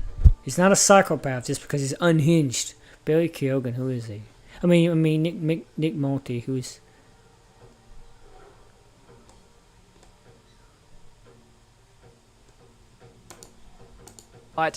And then Halle Berry. Besides her scenes with Chris Hemsworth, which I didn't love, I thought she was kind of miscast. I didn't buy Halle Berry in this role. I don't know what it was. Maybe her dialogue, but like she played it really fun-like a very sexy femme fatale like kind of character, and it didn't work for me. I don't know. I'm not gonna say it's her fault solely, because the director is directing the script, he's directing this movie, but I just don't think her acting and performance and her character fit in this movie. And that's what comes back to the subplots. There's just a few subplots with everybody going on. The only one I even cared about was Mark Ruffalo chasing after Chris Hemsworth. I didn't even care about Chris Hemsworth. I just cared about the cop chasing after the bad guy that you're supposed to follow and like. That's it. And you've seen this story 100 times. This is one of those movies where everything you see in this movie, you have seen in better crime movies and worse crime movies. So, at the end of the day, it's watchable. It's a very forgettable movie. I'm going to forget I watched this in about 2 weeks, honestly. Everyone in the movie is trying, but Mark Ruffalo is the best in the movie. It's really slow. It's got decent heist scenes. It looks very nice. It's watchable, but I would totally say wait to watch this streaming-wise. I'm going to give Crime 101 a C. But I have heard the director's previous movie, American Animals, is, like, really good. So maybe I should give... Discount Tuesdays and Wednesdays at AMC Theaters. Of course, look for other theaters with their weekly discounts and discounts on... Especially Tuesdays, but discounts Tuesdays and Wednesdays at AMC Theaters. Also, join the list. That one to watch one day. What do you think? Comment down below. Let me know if you've already seen that movie. And are you going to go see Crime 101? Again, it's just forgettable. It's just one of those movies I'm like, did I see it? Did it come out this year? It's one of those movies. So if you want to go see it, sure. I always support movie theater going, but this is definitely like a you could stream it kind of movie. Anyway, guys are doing this movie review. I'll see you guys on the next one. Bye, everybody. Bye, everybody. He is right, though. It is forgettable.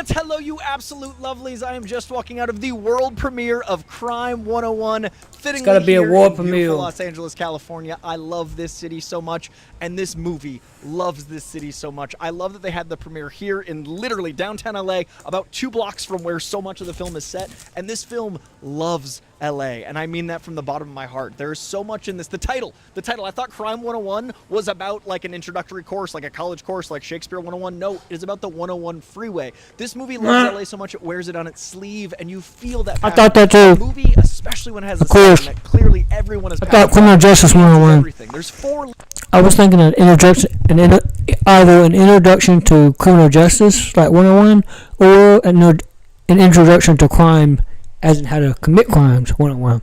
Like about a criminal teaching people how to commit crime, or something like that. Or maybe it's about learning how to commit crime. I don't know. But it was something else.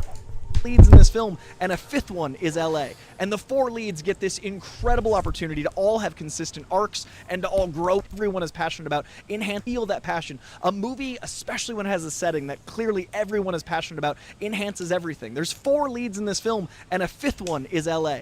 And the 4 leads get this incredible opportunity to all have consistent arcs and to all grow as characters. It gets to be an ensemble where everything lives and breathes. And I thought about halfway through, man, I am enchanted by this film. I'm loving it, but will it stick the landing? Can it stick the landing? This is a suspense thriller. Suspense thrillers are made or broken by their final act. You need to be able to believe the stakes. You need to be able to believe the circumstances of all your leads. You need to be able to be fulfilled by however it concludes, and those credits rolled. And I haven't felt like this since Drive, about a crime thriller, which is also a beautiful love letter to LA. That feeling of just absolute resolution for 4 characters is so hard to do. And in this case, we've got incredible actors playing all of them. This is a film made by a documentary filmmaker who's doing his Why do you have to talk with your hands? first feature, and he also wrote it, adapted from a novella by Don Winslow, but it is shepherded by Chris Hemsworth himself. Chris Hemsworth has been trying to get this made, leads the film so masterfully, and I'm so glad that he is using his Thor-ness to make things they don't make anymore. And I know that's a trope. I know people say like they don't make them like they used to. When's the last time you watched a crime thriller and was like, I can't wait to show my dad. I can't wait to watch this again on a Sunday. More and more companies like Amazon, like Netflix with The Rip, are trying out this genre of like mid-budget action thriller suspense. And just like Chris Hemsworth is leveraging his Thoriness, Amazon, thank you. Like Amazon using their billions to make art that doesn't get made because it is a little risky. This is a suspense thriller. This is the age of TikTok. This was the premiere, and a couple people took out their fucking phones, and I had thoughts. But that is the attention span of today. I was riveted. I was gripped. But Yeah, some people will do that. So thank you to Chris. Thank you to Amazon. But Chris Hemsworth himself in this gets to play a very different type. He's doing this for attention. Like he wants to be seen. You got enough views and enough subscribers. You can stop, man. Okay, just saying you can stop. You don't have to go that far, that deep. God. Thank you. Thank you to my mom. Like Saying an award show, buddy. Where it is a largely facial expression of anguish and sadness, and you're so enchanted by the mystery of this man. You're so invested in his relationships, and there's so many amazing relationships. His relationship with Melissa, I think it's Barrera, is so cute and heartfelt and sincere and wonderful. There's such a love, and it comes from such an LA meeting, and it felt so right and real. Then you've got Mark Ruffalo in The Cat and Mouse. Ruffalo's the cat, he's the detective, and he's always so good at it, whether it's Zodiac or Spotlight or any of those, like the blue-collar working man / the guy that's really smart and handling stuff. Ruffalo mastered it, and they've got a great chemistry. So you've got this cat and mouse, and then a curveball of additional cat in Halle Berry, who is dealing with being a woman in the workforce in a horrible situation, just doing a job she doesn't necessarily want to do, but all of it is so relatable because we all are aware that we're aging. We all are aware that the world is trying to chew us up and spit us out. We're all aware that the job that we work probably doesn't care about us as much as we care about it. And this is reflected in 3 leads. And then we get this incredible, crazy curveball of cat and mouse and cat with Barry Keoghan, who just plays a feral animal like he does so well. We have an amazing dynamic of I want everyone to succeed, and then you've got a wild card in the Joker himself. I'm going to keep using comic book things because I know my audience, but if you are like the press tour where every single person didn't take the time to ask them about what's it like to act in this movie and wasted time talking about Thor and Storm, I will placate you as well and say the Joker is amazing in this. The movie does so much to invest in the leads that this has some of those writing scenes where I know actors are going to use these scenes in acting class. I know that I personally thought, oh my God, what an incredible dynamic. Oh my God, what do I want from this scene? There are moments in this film where I change allegiance in real time, and that's why halfway through I was like, how do I want this to end? How can it possibly go in a way that I'll feel resolved with all of these different crazy corners of reality, all while it's gushing over LA. Now, this is me completely gushing over a film because I went into this having just seen a bunch of really great movies this week. For whatever reason, Valentine's Day is stacked with lots of different genres. We've got debaucherous romance. We've got an incredible animated time for the whole family. This, to me, right here is the big surprise because I'd never even seen a trailer. I just knew, like I said, I thought it was prime Cliff Notes, but I just knew that this cast was insane. I know everyone in this is such a force of nature in everything they do, but when you put them in this powder keg thriller environment, it kind of elevates everyone. This is the most I've loved Halle Berry since like the Swordfish era, and I think Halle Berry is fantastic, and she's playing a role she clearly is so passionate about and so invested in. Chris Hemsworth is playing a role that is unlike his braggadocious God of Thunder. Mark Ruffalo is playing in and out of type depending on what part of the movie it's in, and you're so compassionate for his plight as just a guy. All while you've got action that is insane for a first-time feature filmmaker. Like I said, this guy is a documentary filmmaker, and he wrote, adapted from a novella, and directed this film with these stars, but directed some of the best action I've seen on the streets of LA in years. Some of the most tight and concise driving stunts I've seen in a long time. Great motorcycle work. All of this punctuates the staccato of the film. You've got this slow burn tension that doesn't work unless the action can like bring you these moments of like, oh. The action's almost like a diaphragm release. You're so tense the whole time. The punctuation of action lets you drop your shoulders when it's over. There's some comedy in there that does the same. There's some comedy that lets you breathe out a sigh of relief. But overall, it's the smart writing and the relationships that really make you want to know where and how this is going to go. Now, I talked a lot about genres they don't make anymore, and I talked a lot about the kind of films that I want to see these studios make. The car from the film is such a piece of what makes this work, and it's right there. The car is literally going up on the ramp as we speak. There's such an element of admiration and what you want out of the dreams of accomplishing. Like there's so much about what it is we aspire for in this film. Like with any good crime film, you have to think of like why you do the crime, and if you're doing the crime, why we as a viewer should care about the cop and the criminal and this third party I don't want to reveal too much about.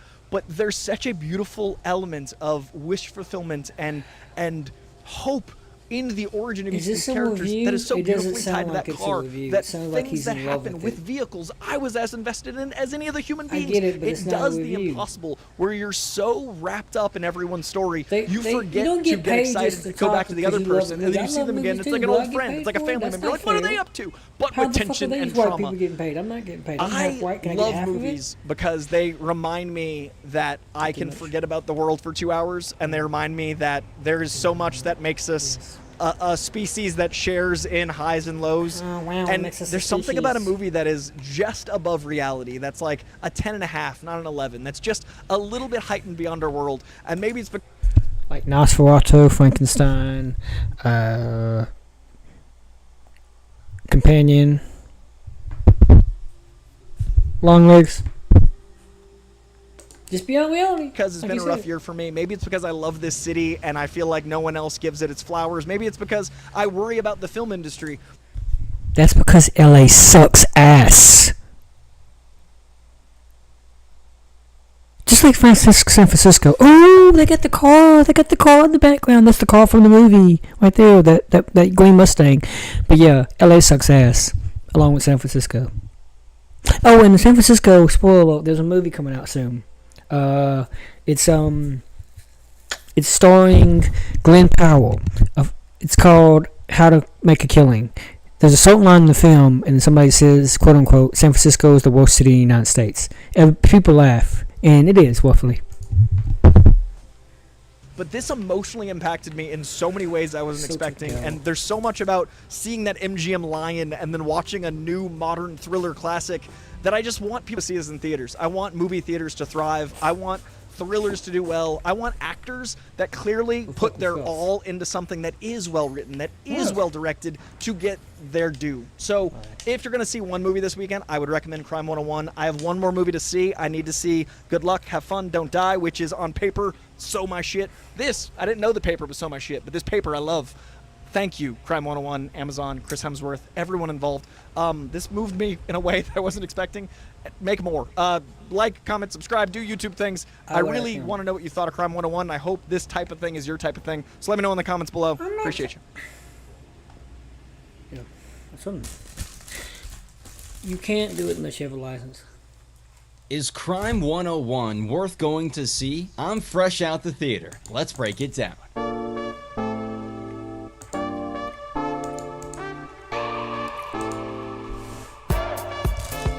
Alright, and welcome to the latest episode of What's Happening with me, Casey Foreman. Crime 101, starring Chris Hemsworth, Mark Ruffalo, and Halle Berry. Now, this is one of the few movies hitting theaters this weekend, and when that happens, it can be hard deciding what is and isn't worth going to see. I'm here to say Crime 101 was a surprisingly good time. You never really know what to expect from movies releasing this early in the year, and ones that have all of these stars, more times than not, turn out to be more sizzle than steak. But that's not the case here, and I got 3 reasons why. Let's break them down. Before we explain that ending, there were definitely a lot of moving pieces. Reason number 1 this movie is worth a watch, Chris Hemsworth and Mark Ruffalo. These two guys are at their best in this movie, in much different roles than what audiences have grown accustomed to over the past decade or so. Hemsworth as this thief with a moral conscience, and Ruffalo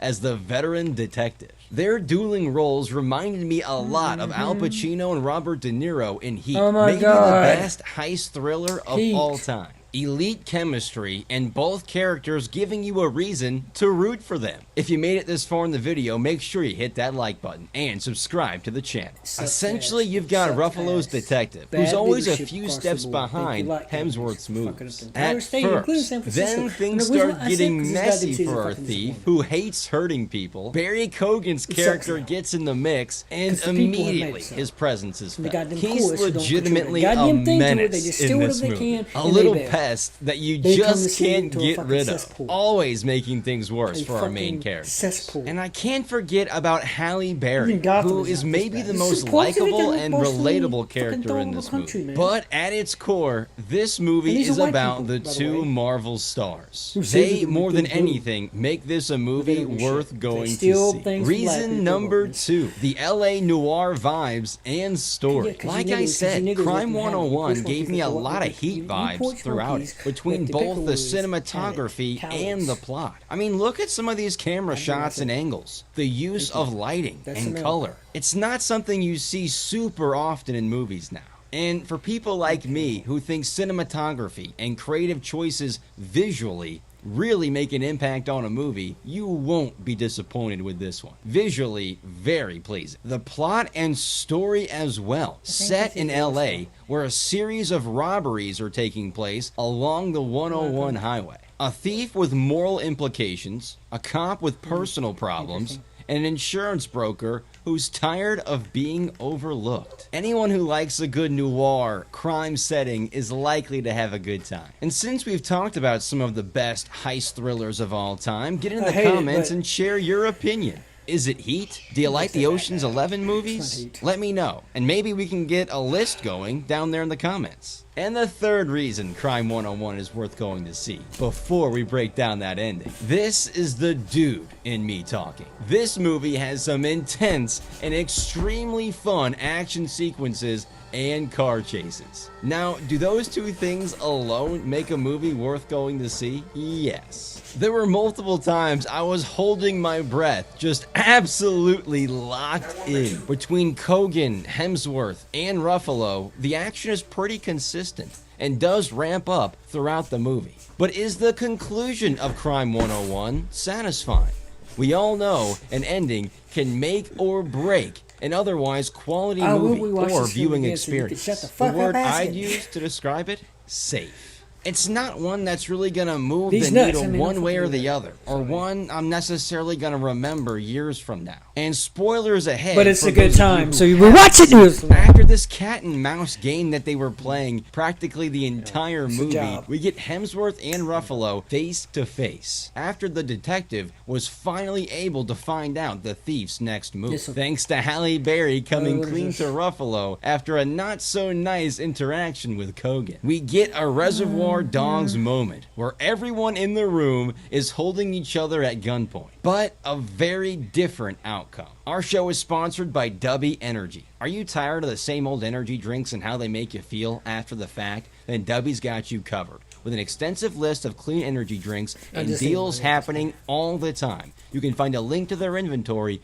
in the description of today's video. Go be better and get energized with Dubby. Instead of everyone ending up dead, it's only Kogan's character, who is shot by Hemsworth, who, for the first time ever, abandons his moral code to save Ruffalo. And That with was the literally- diamonds still in No, his no, you expected possession, you a won. You new expected fall something to guy be like, in the recently shot Kogan, Ruffalo but lets the same as Hemsworth anything else. walk scot-free. A way of saying thank you for saving his life just moments ago, and maybe a reward for his non-violent past. We then find out moments before the credits roll, the detective slipped a few diamonds away from the crime scene for the now former insurance broker, giving Halle Berry's character a satisfying ending after being ripped off by her former employer. Ruffalo is gifted with Hemsworth's off. classic That's car, which he wanted all of his life, while he seems to be finally leaving the game behind, talking about Hemsworth trying to reconnect with Monica Barbara's character.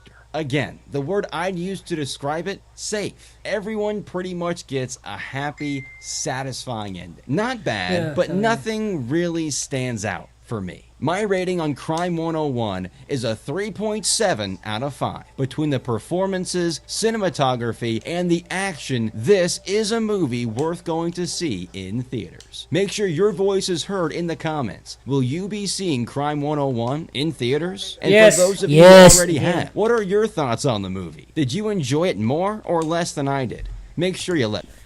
Well, I have to see it again because I don't really recall all the events, but whatever. Yeah, I'll have to watch it again. Let me know. And that's going to do it for this episode of What's Happening with me, Casey Foreman. Thanks for tuning in. We'll see you next time. What is his name? Oh, Casey Foreman. Okay, I didn't.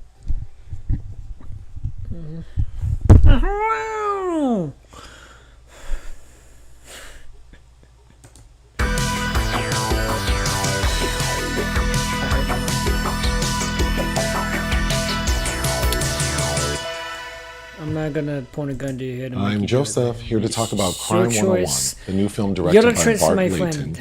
It's being Like and released in the subscribe. United States Hold by on. Amazon MGM Studios on February 13th, 2026. Bart Layton is known for The Imposter and American Animals. What is it about? An elusive Oh, thief hell no, eyeing look his at final that. score encounters a disillusioned insurance broker at her own crossroads. As their paths intertwine, a relentless detective trails them, hoping to thwart the multi-million-dollar heist they are planning. My pull quote: with a star-studded cast and gorgeous cinematography, Crime 101 is a tense, stylish heist caper that leaves you wishing for even more, perhaps a miniseries. I did enjoy this film. It's 2 hours 19 minutes, which did fly by. However, there were some loose ends I feel needed to be tied, and an ending that felt a little too convenient and simple. Chris Hemsworth plays the elusive thief eyeing his final score, which he says would be walkaway money. His target is Tate Donovan, a rich guy marrying a woman much younger than him. On his wedding day, he'll be gifting his guests diamonds, which are worth millions, and he'll be eyeing his final score, which he says would be walkaway money. His target is Tate Donovan, a rich guy marrying a woman much younger than him. On his wedding day, he'll be gifting his guests diamonds, which are worth millions, and he'll be paying for everything in cash to avoid paying taxes. So it's understood that he will have $11 million in cash in his hotel suite. How does Chris Hemsworth know that? He comes in contact with the disillusioned insurance broker, Halle Berry. She's disgruntled because the firm she works for won't make her partner. In fact, they are telling her that she's too old to pull in the customers she used to, and they've hired a Discrimination. based on age in the workforce. California is supposed to have the best employment laws in the entire country. They really don't. But yeah, that's definitely a case right there with the California EEOC. Younger woman to replace her. So that's her motivation for getting in cahoots with Chris Hemsworth. The relentless detective is played by Mark Ruffalo. He's a zany, gruff guy who has come up with this theory that there is a singular thief targeting locations near the 101 freeway, hence the title of the film, Crime 101. This film reminded me of other multi-narratives like Crash, Traffic, Shortcuts, Magnolia. This one is a little less mysterious. It's very clear how everyone connects, but it does feel busy. This film has a great cast. In addition to the three leads, we have Nick Nolte playing a mysterious man who hires Chris Hemsworth for these heists. We have Barry Keoghan, a crazy-ass thief who is an associate of Nick Nolte's. Jennifer Jason Leigh plays and asks him for a divorce. We only see her in one scene. Corey Hawkins is a detective, and he's also the partner of Mark Ruffalo's character. And of course, Tate Donovan, the rich guy being robbed for the big heist. I love the way the film was shot. As an LA native and current resident, I really enjoy seeing recognizable LA landmarks. The action sequences are shot very well. We have a couple of chase scenes, one in particular that I think works extremely well. It's fun seeing Chris Hemsworth in a different capacity. Based on how other characters describe him, saying that he has difficulty making eye contact and that he's OCD, I think it's safe to assume that he may be neurodivergent. We don't learn much about him except that he's a foster kid and he's very preoccupied with making enough money. You know he pulled that from another reviewer.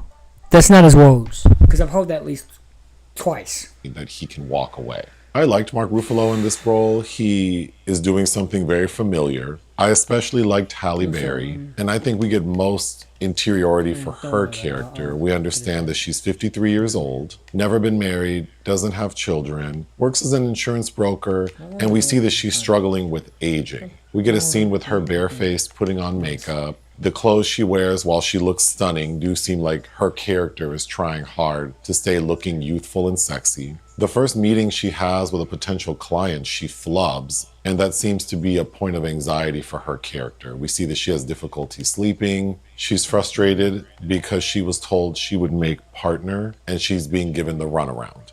Barry Keoghan's character is wild. Extremely violent and volatile. Every scene he's in, I gasp because he did something vile. The film opens with Chris Hemsworth robbing a jewelry store courier, and it doesn't go well. We understand his character has an aversion to violence, so when one of the people he robs shoots at him, he seems very upset. He then goes back to Nick Nolte to talk about another heist, but then explains that that situation seems too risky and he doesn't want to do it. We then cut to Nick Nolte offering the job to Barry Keoghan, which happens to be in Santa Barbara. We see the jewelry store heist in Santa Barbara up to Barry Keoghan, which happens to be in Santa Barbara. We see the jewelry store heist in Santa Barbara, and Barry Keoghan, again, extremely violent in this role, which I thought was very well done and tense. Chris Hemsworth gets upset, has an encounter with Halle Berry where he realizes he can use her knowledge of high-end customers and their valuables to plan an even bigger heist. He propositions her, she gets upset, but then after she realizes she has no future at the firm she's working in, that's when she reaches out to him to offer her services. I do think my biggest complaint with this film is that I wanted more. It does feel like the first half of the film spins its wheels. We spend a lot of time with Mark Ruffalo going on about how he thinks the heists that are occurring up and down the 101 freeway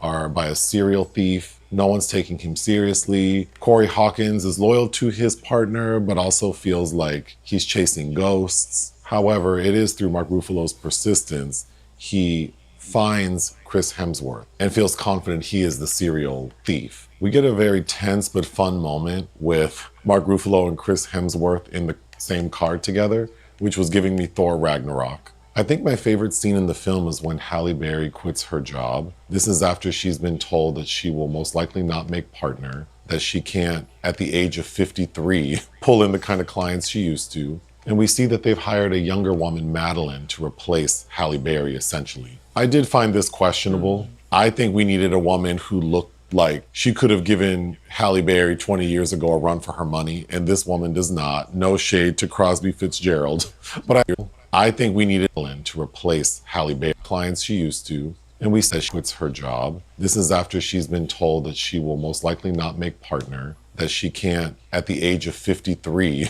pull in the kind of clients she used to. And we see that they've hired a younger woman, Madeline, to replace Halle Berry, essentially. I did find this questionable. I think we needed a woman who looked like she could have given Halle Berry 20 years ago a run for her money, and this woman does not. No shade to Crosby Fitzgerald, but I have a hard time believing that this woman would be able to pull in the clients Halle Berry cannot. Another issue I have with the story is Mark Ruffalo's character midway through gets suspended because he's involved in a store robbery where the person who appeared to be robbing the store, who was a child, gets shot by another police officer. And when it's time to do an internal review, Mark Ruffalo doesn't want to cover up for the cop who planted a gun on the kid. He's suspended, but then for the second half of the film, we see him operating as if he has all resources available. He's able to go into the evidence room and pull items. I was unclear how his efforts made sense if he was suspended. Again, for a film being this long, the ending feels rushed. The final heist, while it is a well-done scene, it happens very quickly,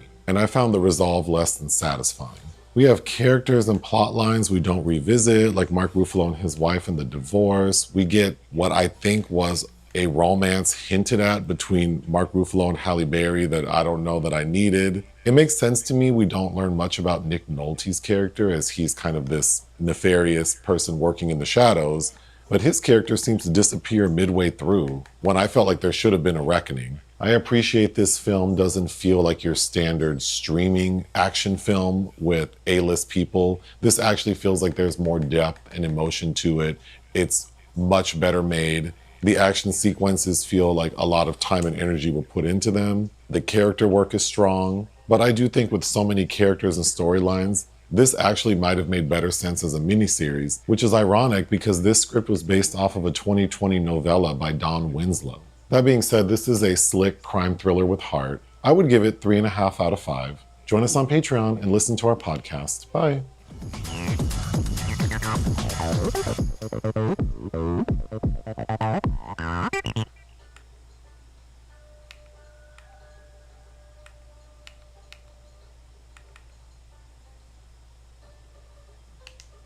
Well, this movie came out of nowhere. Like when I saw the first trailer, I was like, oh, streaming movie. What? You're putting this in theaters? I mean, the trailers don't do the movie justice, but the trailers made it seem like one of those streaming movies that has like just an excuse of a story for some big name actors to get a quick paycheck. And this movie actually cost $90 million to make, which brings up an interesting conundrum. Should these big stars get their money up front and, give the film an almost insurmountable budget to overcome? This is only expected to open with 15. Or do you think maybe I think maybe they should have taken back end on this one to make it lean and mean budget-wise so that it had a better chance of being considered a success. This movie looks great, but there's, 90 million people got paid. But I can understand that. I can understand, particularly some of these actors have been around for a while. I don't blame them for getting their bag. Talk about a heist movie, on camera and off. But anyway, also when I went to the press screening, I was talking to someone beforehand, and I was shocked to discover that the movie is almost 2.5 hours, 2 hours and 20 minutes. So with trailers, that's 3 freaking hours. There aren't trailers at a press screening, but whew, I wondered, what had I gotten myself into? A surprisingly good movie, that's what. What a delight this turned out to be. And in fact, as I watched the film unfold before me, I was like, who directed this? It's one of those movies with no credits up front. And probably after the 30 minutes of trailers, you'll be like, I'm glad we're getting right to it. It has a strong opening. It's very good. And at the very end, Bart Layton's name came up as both the director and the writer. He gave himself 2 separate title cards. He was like, oh yeah. And I was like, who? Well, it turns out Layton, is from the UK. He's been around for a long time, and he's made a handful of movies. A handful.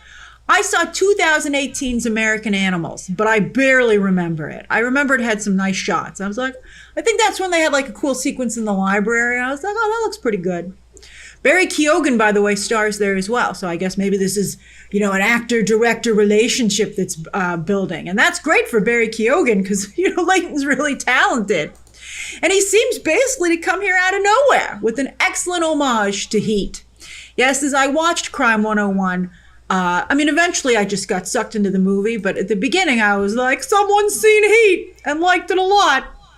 I mean, hey, there's no shame in that. Christopher Nolan also liked Heat quite a bit. That's what he based his Batman movies off of. You know, in fact, Pedro Pascal was originally supposed to co-star here. I'm guessing in Mark Ruffalo's role, which must have been reworked. But I think that would have made this movie a ripoff of Heat instead of the homage that it is. Because Hemsworth and Pascal both have leading man energy. And so I think that would have totally changed the dynamic of the film and made it more about these two guys who are on the same level. And that would have made it maybe a neo-noir. But instead, with the cast that Leighton ended up working with, he beautifully creates the archetypes of a classic film noir, which is so cool to see, especially if you're a fan of film. This is a great movie.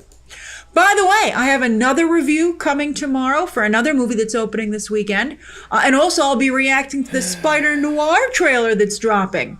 So if you don't want to miss either of those videos, be sure to hit that subscribe button.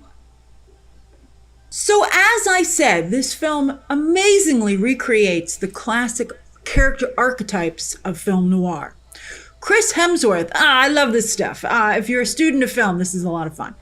So Chris Hemsworth is the anti-hero / everyman. Mark Ruffalo is the hard... Hey guys, how's it going? Capcom has been doing a... Hello and welcome to an RET. Hi there.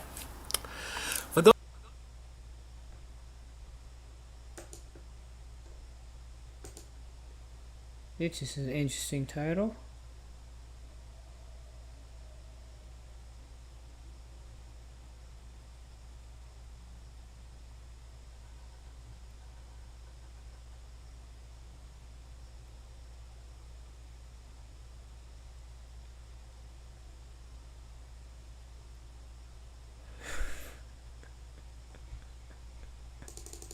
This is gonna be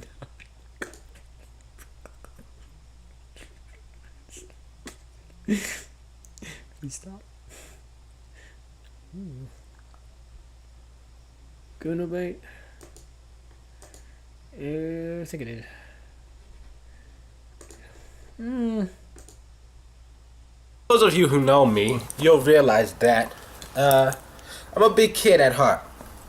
There's a certain part of my psyche that never really grew up. I mean, I still love Bionicle. I still play with Transformers all the time. Where did it go? I have this ball. It lights up. I have no idea where the fuck this came from. I mean, I have way too many stuffed animals that more than a 22-year-old should have. You know, I have a lot of toys. I love playing with them. And the reason I'm bringing this up is because, well, sometimes people ask stupid questions. And it's just, I find it hilarious anytime that, because I gotta watch that later. That shit sounds like it's gonna be funny, but I can't watch it right now. I really can't watch it right now. I did add his Wuthering Heights to a review, didn't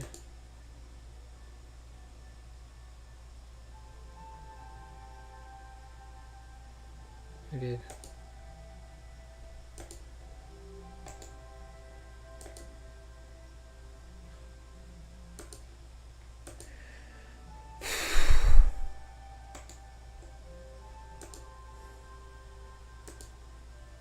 Boiled detective. Classically, this role was played by Edward G. Robinson, who's one of my favorites. Great actor. Also very much involved in the Red Scare situation, if you know your Hollywood history. All right, Halle Berry is the femme fatale. Monica Barbaro is the girl next door. And Barry Keoghan, of course, is the psychotic killer. Of course. Back in the 40s and 50s, Hollywood was flush with film noirs. And the genre has remained, but it has changed. Directors have played with it, and I think more recent film noirs are called neo-noirs. They don't stick to that traditional formula, and it's been a very long time since Hollywood has made a traditional film noir. And Crime 101 reminds us that the formulas for genres exist for a reason, and that even decades later, they're still extremely effective. In fact, it's been so long, I thought it was downright refreshing. I was like, tastes like film noir. Did I feel the length? Just once. You know, the movie takes its time. And after a couple of scenes focusing on Hemsworth and Barbaro's developing relationship, I was like, I got all swept in, and I started to feel like I was watching a romance, right? And then I was like, oh, wait a minute. This is a movie about robberies and heists. Let's get back to that. And they did. You know, I think the movie does a good job of ebbing and flowing. And every once in a while, it ramps up the energy with a car chase or an intricate heist. And that buys goodwill from the audience so that it can then again slow down and dip back into character development, particularly with Hemsworth, Ruffalo, and Barry. Very, very strong. Could 20 to 30 minutes have been cut off this movie, right? Like a little under 2 hours, that's the sweet spot. You know, it can book more screens, have more show times. But I gotta say, because, you know, you wonder from a studio executive perspective, can I make him shave off 20 to 30 minutes? And I have to say I wouldn't. I wouldn't ask him to do it, because not only would you lose a lot of the character development, which I think makes the movie so engaging, but the atmosphere is very important to the film. Like, there are a couple of long shots where we're twirling around the 101, and I'm like, I like it. I mean, it makes the film feel grander, more cinematic. It reminds me a little bit of Point Break a little bit as well in that regard. Too bad it's going to get creamed at the box office this weekend by Wuthering Heights. Yes, Crime 101's trailers made it seem like a streaming movie, but now that I've actually seen the movie, I feel strongly that you should see it in theaters. In fact, I'd even recommend a premium screen, because as I said, it's got that atmosphere. Ooh, I love it. And they have it, they're splitting IMAX and Dolby screens with Wuthering Heights. I, in fact, have tickets again to see it in Dolby. But, you know, I mean, I'm not going to switch them, but I think it would even be very good in IMAX because it's so visually strong. Wuthering Heights, of course, is the Valentine's Day movie this year. Although, you know, I think for dudes, Crime 101 is actually a pretty good Valentine's Day movie. I mean, if you can't get into Wuthering Heights, or if somebody in your group doesn't want to watch Wuthering Heights and you still want to go to the movies, I think Crime 101 would actually be good. It's got romance in it, but yet also crime. I thought it was really good. But yeah, I think that I hope that people discover this movie down the line, right? Like perhaps Wuthering Heights, this is its only weekend to really play in theaters. Like if like Sunday, if you haven't seen it for Valentine's Day, like there's the lead up to Valentine's Day, but after that, you know, maybe the moment will be over. But I hope that people for the next couple of weeks are like, maybe we should see Crime 101. Honestly, I liked Send Help and I liked Wuthering Heights quite a bit. But I thought about if I wanted to say this, but yeah, I will. I think Crime 101 is the best movie of the year to date. I know. And that's because it's just so well made. You really have to marvel at the craftsmanship. Like, no, you don't. It's so beautiful. It's a good old-fashioned film noir, as I said, with twists and turns, some of which I didn't see coming, some of which I did. But still, it was so deliciously rewarding to see them play out. I was like, oh, it tastes so good. It's so good. Bart Layton, as I said, has, you know, really crafted an old-fashioned movie here. I like that. I think that's, I mean, you know, I certainly value experimentation with the medium, but, you know, it's nice to have a variety. And I like, you know, falling back on the formula that I think has been so effective. And I hope this film has mass appeal because, you know, it takes its time, right? But therefore it's not too confusing, right? It's you know, like, I don't think, I was trying to think of a good comparison for what it felt like. These are neo-noirs, but it reminds me a bit of The Departed and maybe also Zodiac, which starred also Mark Ruffalo much earlier in his career, although he seems exactly the same. When I first got out of Crime 101, I wondered if I could sit through it again. You know, I made a commitment. I knew I was definitely going to watch it again, but I was like, oh, it was long. Is this something I could sit through again, especially so soon? You know, maybe down the line I could, you know, stream it or rent it or something like that. But I was like, whew, in just a few days? Your mom. But the more I thought about it to do this review, and the more I just relished again how well crafted it was, and some of the particularly more thrilling and amusing sequences, I was like, I think I would like to see it again. And then, of course, when you have a very strong but simplistic framework like this, the casting is key. And, again, Pedro Pascal was supposed to star, but I think the movie really lucked out with the way it came together. So yeah, let's talk actors. So, Thor and Hulk. Yes, I did think that when the movie first started. And I chuckled to myself, wondering if after Pedro Pascal dropped out, if Hemsworth had given his Thor Ragnarok buddy a call and been like, we have an opening. Do you want to help us out here? And if that is the case, thank goodness Hemsworth made that call. But I have to say, as the movie progressed, I got so into it that I just saw their characters. They were able to no longer be Thor and Hulk. And I just, they blended into the movie quite well. I thought Chris Hemsworth does a great job with his acting here. He seemed really tormented and shy. I thought he did a great job.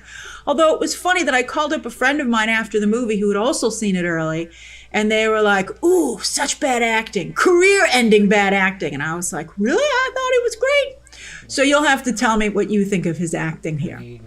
I will say that in some shots, one in particular, he looks I've never thought that he looked like his brother Liam. I'm always like, are you sure you guys are related? I mean, sometimes they have those piercing eyes and those like very noticeable eyelashes, but otherwise I've been like, you guys don't look at all alike. But here, and also there's this new recent photo of them on the red carpet together. But, it's funny to see Chris Hemsworth finally starting to look a little bit like Liam. Mark Ruffalo looks like Peter Falk. Oh, does he look like Peter Falk? And if you're a Columbo fan, who's seen a Columbo movie, that's fantastic. Someday, I think Mark Ruffalo has even addressed this, but I would love him someday to actually play Columbo. He'd be great at it. And he does see himself playing a lot of detectives these days. And a part of me feels that it might be because everybody makes that Columbo connection, even if it's subconsciously. But he's great here. He plays a lot of detectives, but this is one of his better detective roles. And Halle Berry. Wow. First off, she looks so good. She looks great and her fashions are fantastic. But, she's playing a 53-year-old here, and that's important to the plot. But she's actually 59. But people make a big deal about how good Nicole Kidman looks, but Halle Berry, wow, she looks so good. Good for her. Recently, Berry has also been, probably for the press campaign for this movie, but she's talked about that even after her historic Oscar win, Hollywood still didn't have any good movies for a black leading lady. And other black actresses have had the same issue, even to this day. So that makes it particularly nice to see Berry get such a good role here. Halle Berry has had a lot of iconic roles, and she's had bad roles in good, famous movies for the most part. But after, of course, her Oscar-winning role in Monsters Ball, I would say this might actually be her best role because the role itself is so complex and has so much depth. Like, she has a monologue that I think, because if there had been more women in my audience, I think people would have burst into applause. You could feel the energy of people who were like, maybe we should applaud. My audience didn't applaud, but I'd be curious if anyone reacts in your screening. I bet some screenings, I think at least maybe someone shouts something out. I'd be curious. Let me know about that as well. Okay, let's talk Barry Keoghan. Keoghan has definitely hit a rough patch with his career. For a moment there, he seemed like he was on a rocket to the top, right? But then the reception of his roles kind of fizzled, right? And he made Sabrina Carpenter fans like really angry. I think he was even getting harassed there for a little bit. And at least though he's landed the role of Ringo for the upcoming Beatles movie. But and I think the Joker thing did a little bit of damage as well, right? Like he went from being like exciting to being a little bit of a joke in a bad way. But here I was like, maybe we should give his Joker a second chance. Maybe Matt Reeves can work on the look a little bit more, right? Because here Keegan has this charismatic, unhinged quality to him and an unpredictability. And I was like, I don't know if he would make a good Joker on his own or if he would just call very much to mind Heath Ledger's version of the character.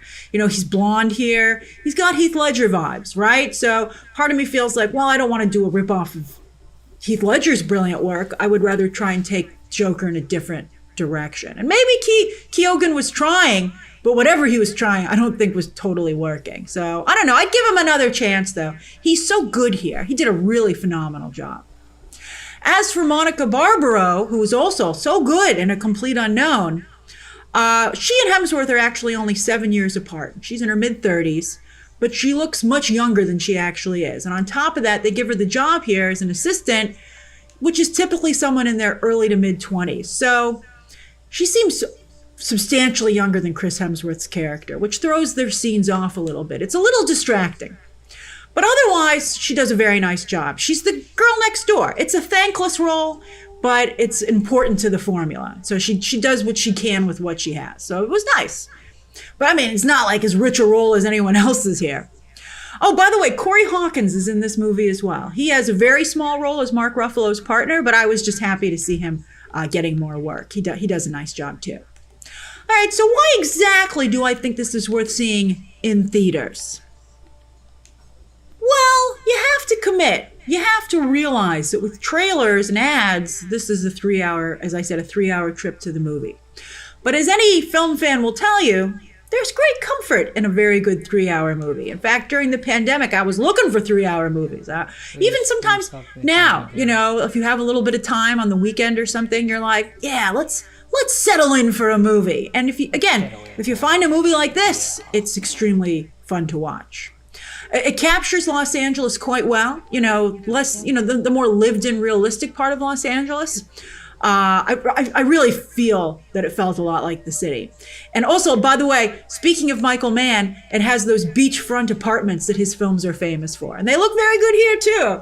It's particularly Chris Hemsworth's second apartment. I was like, ooh, upgrade indeed, sir. That was very nice. And it was so Michael Mann. It was funny.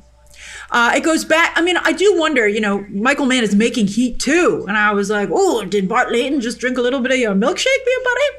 I hope that Michael Mann can make, not all Michael Mann movies are great.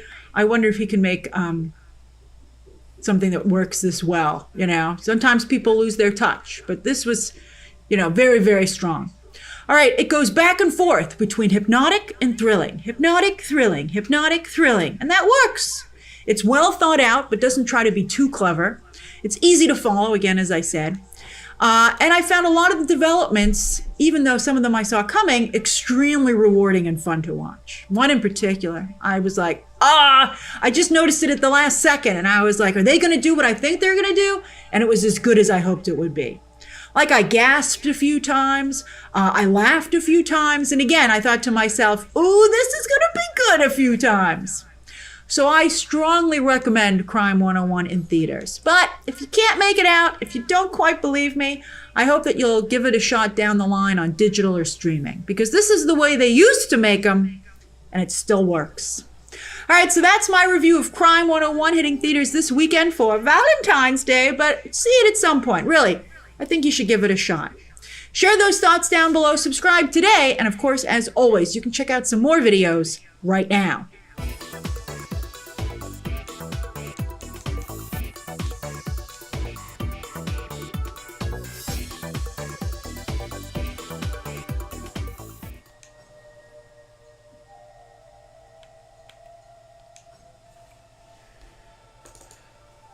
I spent all year bullying Hollywood, trashing on blockbusters, and roasting the crap out of so many damn films this year. So when I tell you Crime 101 didn't annoy the crap out of me, that's basically a damn miracle! Because honestly, this thing feels like it time traveled from when movies actually used to be good. And no, this one is not sarcasm. For once! Crime 101 feels like it came out of a damn capsule and randomly dropped in 2026. This feels like a 2010 movie or something. Something they actually cared about. And it just surprisingly works. After roasting nearly every film lately, it actually feels good to just, sit down and be like, damn, this was a solid film. It has actual good tension in here and characters you can really follow throughout the entire film. There's no bullshit editing in here. There's no TikTok pacing. It's just a good story. And the worst part about this is nobody's gonna see this damn movie. That's probably the worst part. You'll probably see it when it comes out on streaming or something. But that's about it. I think it's probably due to Hollywood's reputation of making crappy films. But like movies like this suffer because they're actually good and nobody goes and see it. And then we get more crap from Hollywood. Because the executives think, oh, no one wants to see this genre of film. And we really do, but no one wants to take a chance on it anymore. Because they might think it's, oh, this 5 out of 10, 6 out of 10 garbage that no one wants to see. This is exactly the type of Hollywood film we need more of. If we had a lot more films like this, so many people would come back to the theater. Guaranteed. There's no preachy nonsense crap. There's no message first storytelling in here. It's just a crime movie with adults acting like adults. And that's really it. There's no bullshit in here. There's no propaganda crap. And obviously Bart Layton here understood that. He understood how to make a good story without filling it with agenda crap. And yeah, I gotta say it, this has gotta be my favorite movie of 2026 so far. And that's absolutely wild coming from me, since I've been absolutely roasting the crap out of everything. And I know some people will probably skip this movie just because Mark Ruffalo's in it. And yeah, politically, I don't agree with that dude. But can the guy act? He definitely can, and he plays off the role really well. You gotta give him props on that. At least the dude can act. He's not just phoning it in and saying, yeah, I just come here for the paycheck and that's basically it. Come on, guys. Gotta give them the benefit of the doubt. But that's the nice thing about this, is that there's no political crap in here. It's just a damn movie. And everybody plays their role so good. And I guess that just seems like a crazy concept nowadays, because we don't even get that. We don't get good stories, we don't get good writing, we don't get any of that shit anymore. But this one pulls it off. Somehow it does. The cinematography in here is pretty damn clean. It's not cookie cutter basic like every other streaming movie. It just feels raw and grounded. And it did give me some Drive vibes in here. It's not nearly as moody, but it still has that same kind of nighttime tension and that really rawness to those, especially to those car chases in here. It actually feels like something could go wrong throughout it, and you're not just watching a bunch of CGI cars bounce around and do some crap like flying around and having some weird ass physics and shit. Nobody wants that. Then you got the music in here and you're like, damn, this shit was awesome. This Blank Mask guy, I haven't even heard about this dude. So it's always nice to see newcomers come and score movies, but this guy absolutely killed it. It's because it's got that high pulsing heist energy, you know? And you're like, damn, I'm gonna throw this on Late Night Drive or something, because it just fits absolutely perfect to the movie. You're just vibing to it. You're like, yeah, this is the shit. And the biggest thing is the story. I was just really nervous about it because it's 140 minutes long with multiple characters, and this could have been an absolute disaster. But it's somehow really balanced throughout the entire film. You got Chris Hemsworth playing Davis, a thief with a code. No violence, nobody gets hurt. Then you got Halle Berry playing Sharon, an insurance broker stuck in a life she clearly does not love. You got Mark Ruffalo playing Lou, one of the last detectives trying to do things the right way while surrounded by absolute corrupt pigs. Then you got Nick Nolte in here, and he plays a handler to Davis here, and you're like, damn, he just fits the role really well. Then you got Barry Keoghan in here playing this wild card, chaotic, violent dude willing to cross the lines. Davis here won't. And the nice thing about this film was there's a strike contrast between the two, a nice thief and an absolute chaotic one. And it gives this film real tension throughout the entire movie. You actually feel it, you know? You're like, damn, what the hell is gonna happen to this scene, or what the hell is going to happen to this character? And you couldn't exactly predict what was going to happen throughout the entire film. You just never knew exactly what someone was going to do until you slowly started to realize what their characters were truly like, and then you could slowly predict what was happening throughout the entire film. And the heists in here are pretty smart. You got the surveillance, then you got the planning, then you got the watching routines. You know, it feels very methodical, not just run in and shoot everybody kind of thing. And in a way, that's just very satisfying overall.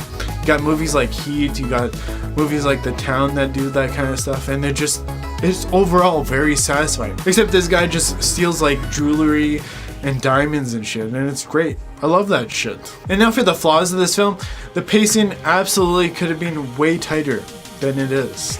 The opening just drays a little bit too much. You could have done like this 10-minute hook where you just started off with a bang and then you get into it and you're like, damn, this might actually be really good, right? But this one just starts off a bit too slow with like a meditation kind of thing, and it kind of ends that way too. And you're just like, it's not. Could have just engaged the audience a little bit more. And then you got the middle romance section in here, and it could have been trimmed just a bit. I kind of knew what they were trying to do with that, but I think if he put that character in a certain situation where the intensity was even higher, where she became part of the heist or something like that, I think that would have made it way more interesting, especially because this guy was a nice thief. And obviously at the ending, he does do some shit, but he really had no choice. But I do think they could have cut like 15 to 20 minutes at least, and this thing could have been like hopping off the roof. This could have been like the best goddamn movie of the 2020s here. Honestly, I'm not even kidding. And I think they could have done some test screenings to find this out. I don't know why they didn't, but they really could have. And a lot of people probably would have told them, yeah, it has pacing issues. And also Hemsworth here playing a socially awkward dude a bit. It's just a little bit hard to buy. Let's be honest. This dude could say the dumbest shit ever and people would be like, damn, I'm gonna suck his cock! But it works. It works overall. So, you didn't buy it at first, but you're like, it doesn't really matter. It is what it is. And then you have Halle Berry here who can't sell insurance policies to rich people. She could... I think this dude is Neo Devotion. What's his name? Damn it. Shadow Escape Pictures. Honestly sell people a goddamn pen. I don't have a pen. Exactly. Supply and demand, my friend. She still looks great at 60, so I don't know what the hell this was going on about aging out at 53. Like, damn. Still looks good to me. And even with the slower parts in here, I was still engaged throughout the entire film. So, despite its slower pace, it's still a good movie. And that's really rare to see lately, because there's a lot of films that I'm not going to mention that had some really terrible pacing, but that's me. And then you get to the ending and it just wraps up things pretty clean. There's no unnecessary twists in here, there's no overcomplications of anything. It's just a solid finish. You just come out of the theater thinking, damn, where has this movie been? Where has this movie been all my life? Because I've been waiting for it for like 15 years now. Oh, yeah. And this one is it. Because damn, Hollywood can't make a movie to save their damn lives. But obviously this Bart dude can do it. Get this guy writing the bigger stuff. Give this guy the $200 million movies. This guy understands that. Just write a story and that's it. No agenda, no propaganda crap. Just a movie that has an A to a B and that's it. Simple, fun, you have a good time. Things wrap up nicely, and you're just like, yeah, that feels good. I feel like I saw a movie where I could just forget my life existed. That's what I want. Overall, this movie is a 7.5 out of 10, and coming from me, that's damn high! It's got a strong cast, it's got good tension, it's got great writing in here, and you just really wanted to follow along in this story. All it needed was some tighter pacing. And this dude is like the best. He might as well just call himself the best. Bart here, the best. So if you guys like this video, like, comment, and subscribe. And if you didn't like this video, bye-bye, turn it off!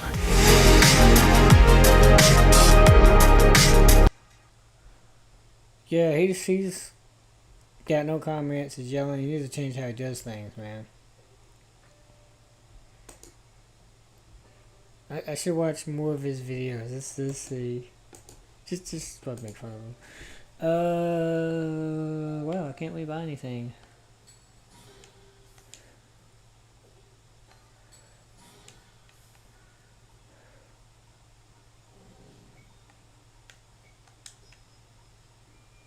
I'm sorry. Views.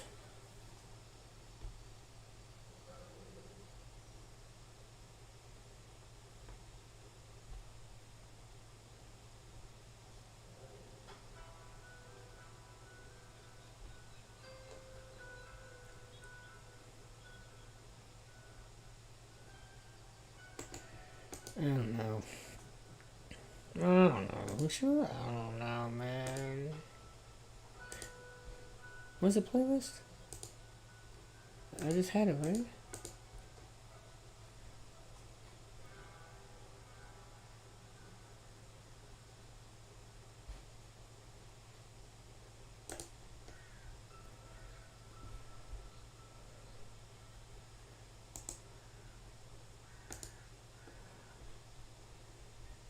I didn't watch a trailer to this movie. I didn't Not the cast.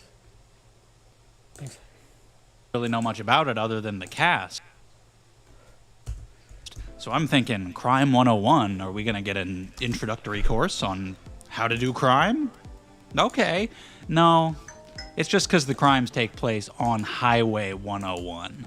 But this is a really good cast. You have Chris Hemsworth as this jewel thief who is very meticulous, very good at his job. Mark Ruffalo is the cop on his tail. And then you have a third main character, Halle Berry, who is this insurance worker, and the way she ends up getting tied in with the case because she's investigating the case of the diamonds that Hemsworth stole, and it all ties together in interesting ways. Everybody's really good. Chris Hemsworth is obviously like this tall, jacked, ridiculously handsome man, and yet he has to play a little bit awkward. He's kind of soft-spoken. He doesn't really have an easy time looking people in the eyes. You can tell that he's had some traumatic stuff in his past that has led him into this lifestyle, and he does a really good job at that. Like when he's just playing normal guy, something's a little bit off about him, but you don't really imagine him to be like this high-class jewel thief or anything. Like, he seems like he's kind of a normal dude, but then when he's in that mode, when he's on the job, he's super professional about it, and he plays that balance really well. Mark Ruffalo is good. He's just kind of like the obsessed cop guy. But I was most emotionally attached to Halle Berry's character because she is this woman who has been passed over for this promotion that she deserves. She's not getting the respect that she needs at work because she is too old, and those clients of theirs aren't going to like her because she's 53, even though she's Halle Berry, and she's still one of the most gorgeous people on planet Earth. 53 is just too damn old. And I was like, all right, well then, fuck you, dickhead boss. Go commit those crimes, Halle Berry. Do whatever you gotta do. Like, I wanted her to succeed. And you also have Barry Keoghan, Nick Nolte's in it a little bit, Monica Barbaro, Jennifer Jason Leigh is in there for like 2 minutes. That was kind of weird. I don't know why they cast her. It was a very, very short role. Like, she was just nearby. Hey, Jennifer, you want to come be in the movie? Just shoot this one scene real quick. But it's a great cast, is what I'm saying. And it's definitely not an action movie. There are a couple of car chases, and when they happen, they're fun. They're exciting for sure. But it's mainly about the drama of these characters getting wrapped up into this life of crime and the cop who's on their trail. I really like the look of the movie. I like the way the city and the highways and everything are shot at night. It really kind of brought it to life, made it feel like a living atmospheric world. As just a heist movie, it is totally serviceable. It's fine. It doesn't really do much new, though. Like, I've kind of already spoken about it. You've got the robber, and he's got a heart of gold secretly, and he starts a romance, like many other films before it that are much better than this one. You got the obsessed cop, whose marriage is on the rocks. It definitely takes cues from things like Heat or The Town or Thief or what have you throughout the decades and decades of movies like this. Not being a ripoff by any means, but just not really contributing much new to the genre. It's kind of just doing the heist movie thing. It's going through the motions, having a great cast, but mostly being pretty unspecial about it all. There aren't any crazy twists and turns, surprising double crosses. It plays pretty straightforward. And I couldn't help feeling that I wish it had focused a little bit more on some other characters. I like Chris Hemsworth in the role, and I enjoyed following his character because he's the one committing the crimes. He's the one mostly pushing the plot along, but he's very quiet, a little bit bland. He's not got a lot going on in his life, and that's intentional. It's building up his character as this person who has a traumatic past and isn't all that well adjusted. But for a large portion of the movie, we know very little about the guy as a person. And so I was much more interested in Halle Berry and her more grounded side of the story, where she's just struggling at a job with a fuckface of a boss which we can all relate to, and how that leads to her wanting to get this money with Chris Hemsworth. So I couldn't help feeling like I wish she had been the main character, or at least a larger focus, because for a good chunk of the movie, it's not entirely clear how she fits in. You know, the classic game is cops and robbers. It's not cops and robbers and insurance lady. She's like the third wheel for a while, where you're like, I'm not sure how exactly she's going to tie into the main plot, and I wish she had gotten more focus so we could have been even more invested in her side of things. And then you got Monica Barbaro, who I really like in the role, and she's got some nice chemistry as they develop this little relationship with her and Hemsworth. But you don't really get a lot of time with that either. She only has a few scenes, and I would have liked to know more about her and spend more time with them.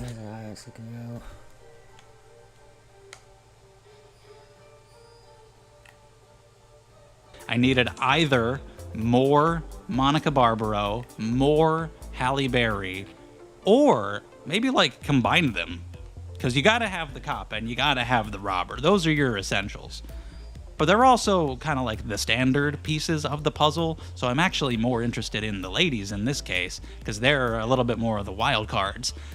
And if you combine them into one, that would streamline the movie a bit, give you more time with the one person, and it would help with the runtime, because it's 2 hours and 20 minutes, and for being as straightforward, pretty standard heist stuff, it doesn't need to be. If we spend a lot of time really developing this relationship between Chris Hemsworth and Monica Barbaro, and then he wants to bring her into the heist, she's in place of the Halle Berry character, that would add an extra layer of drama to the whole thing. It would make the stakes feel higher because his relationship is in direct jeopardy rather than just this woman who has like tangentially been connected to the story this whole time. And there's not really a lot of tension overall. Hemsworth and Halle Berry are basically treated like such good people despite what they're getting up to that I never really bought that anything bad would happen to them. And then when you have a character who is on the crazier side, a more villainous character like Barry Keoghan, you just have him being a lunatic. There's not really much to him. And so everybody fit into their roles exactly how I thought they would, and so I never really felt crazy suspense. Definitely not as good as it could have been for a cast like this, and the type of things you could have come up with for this story. It's pretty basic, but you know, I was mostly entertained. I enjoyed watching these actors. A good heist movie, a good cop chasing down a robber can be enjoyable. It's fine.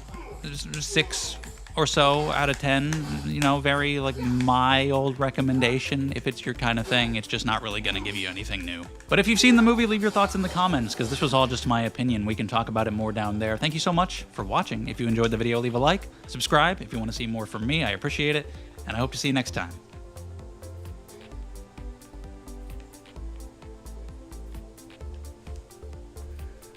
I did. Mm-hmm. You know, I think the last movie he did was something called Animals or something of the sort. He My did screen the is- Maroon 5 song? No! Oh. Hello and welcome to Cassette Take, where you can eject wherever you want, but please don't forget to rewind. I'm Ethan. I'm Anne-Marie. And Anne-Marie, what we just get out of seeing? We just got out of seeing Crime 101. Crime 101, the latest film from Amazon MGM by director Bart Layton, who I honestly am very unfamiliar with. Yeah, it's interesting. He wrote it too, right? I believe so. And I've never seen one of his films. I don't think I have, actually. yeah, I mean, he hasn't really done too much. I think he might be more so on the up-and-coming end of things, but, you know, I think the last movie he did was something called Animals or something of the sort. He did the Maroon 5 song? No! Oh. No! Never mind. Not marooning any 5 over here. Yeah, so basically, we're unfamiliar with this guy's work, and seems like he hasn't done much for us to be familiar with his work. There might be someone out there that is religious with it, but basically, we're novices to him. Yeah, pretty much. But basically, you're here to hear about the movie starring Chris Hemsworth, Halle Berry, Mark Ruffalo. And Melissa Barbaro, right? Yes. All right, yeah. This is- Oh, Monica Barbaro. My apologies, Monica. You are awesome. Honestly, this cast is really stacked, and it is a huge selling point.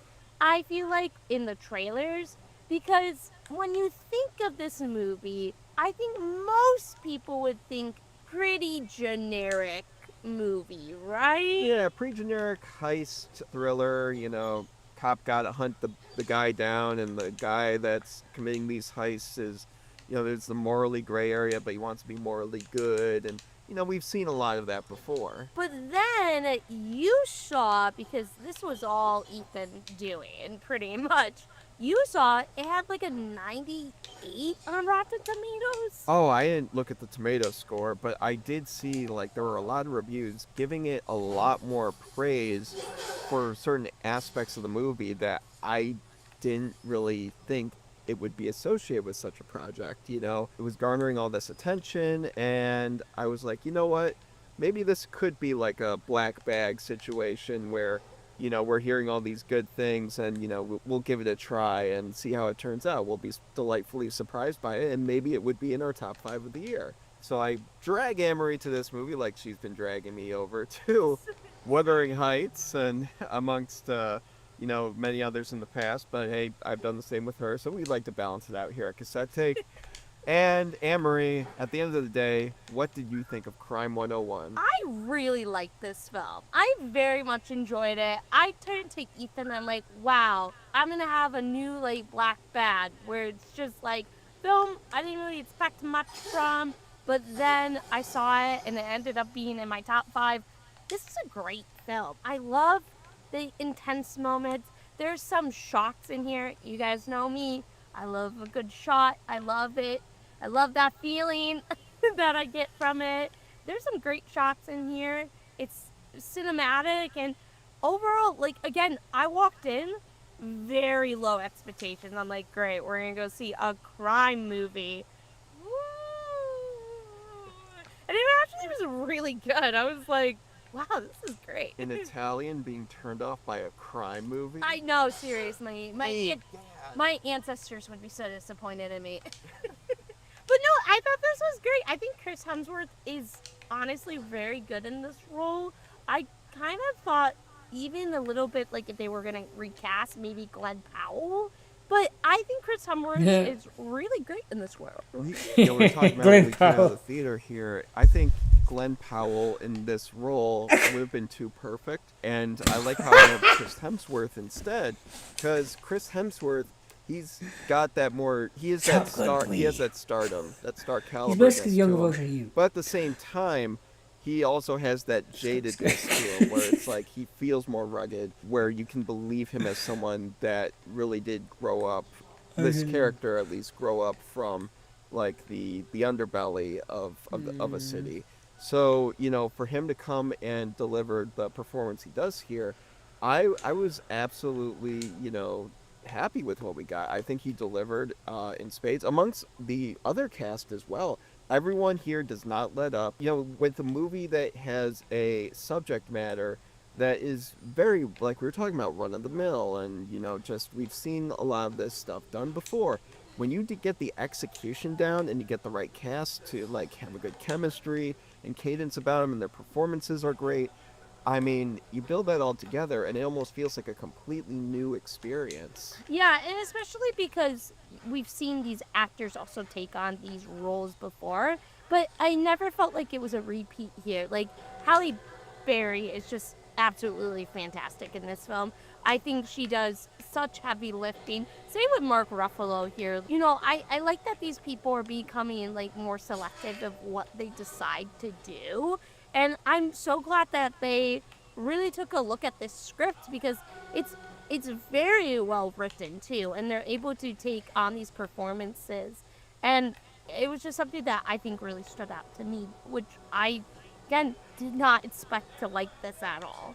Yeah, and speaking of stuff that stuck out to you specifically, I gotta say, Emery, the editing in this movie is pretty top notch. Oh man, I don't know who the editor is, to be honest, but it was really well, like black bag editing. And I hate to keep saying black bag, but I think that's such a good way to kind of compare this, where I was like, oh, you have a run of the mill, kind of similar movie, like we've seen this before, but then it's different in a sense, and the editing is so intense. There's a scene between Barry Keoghan and Chris Hemsworth and Mark Ruffalo, and the pacing of it is really well done.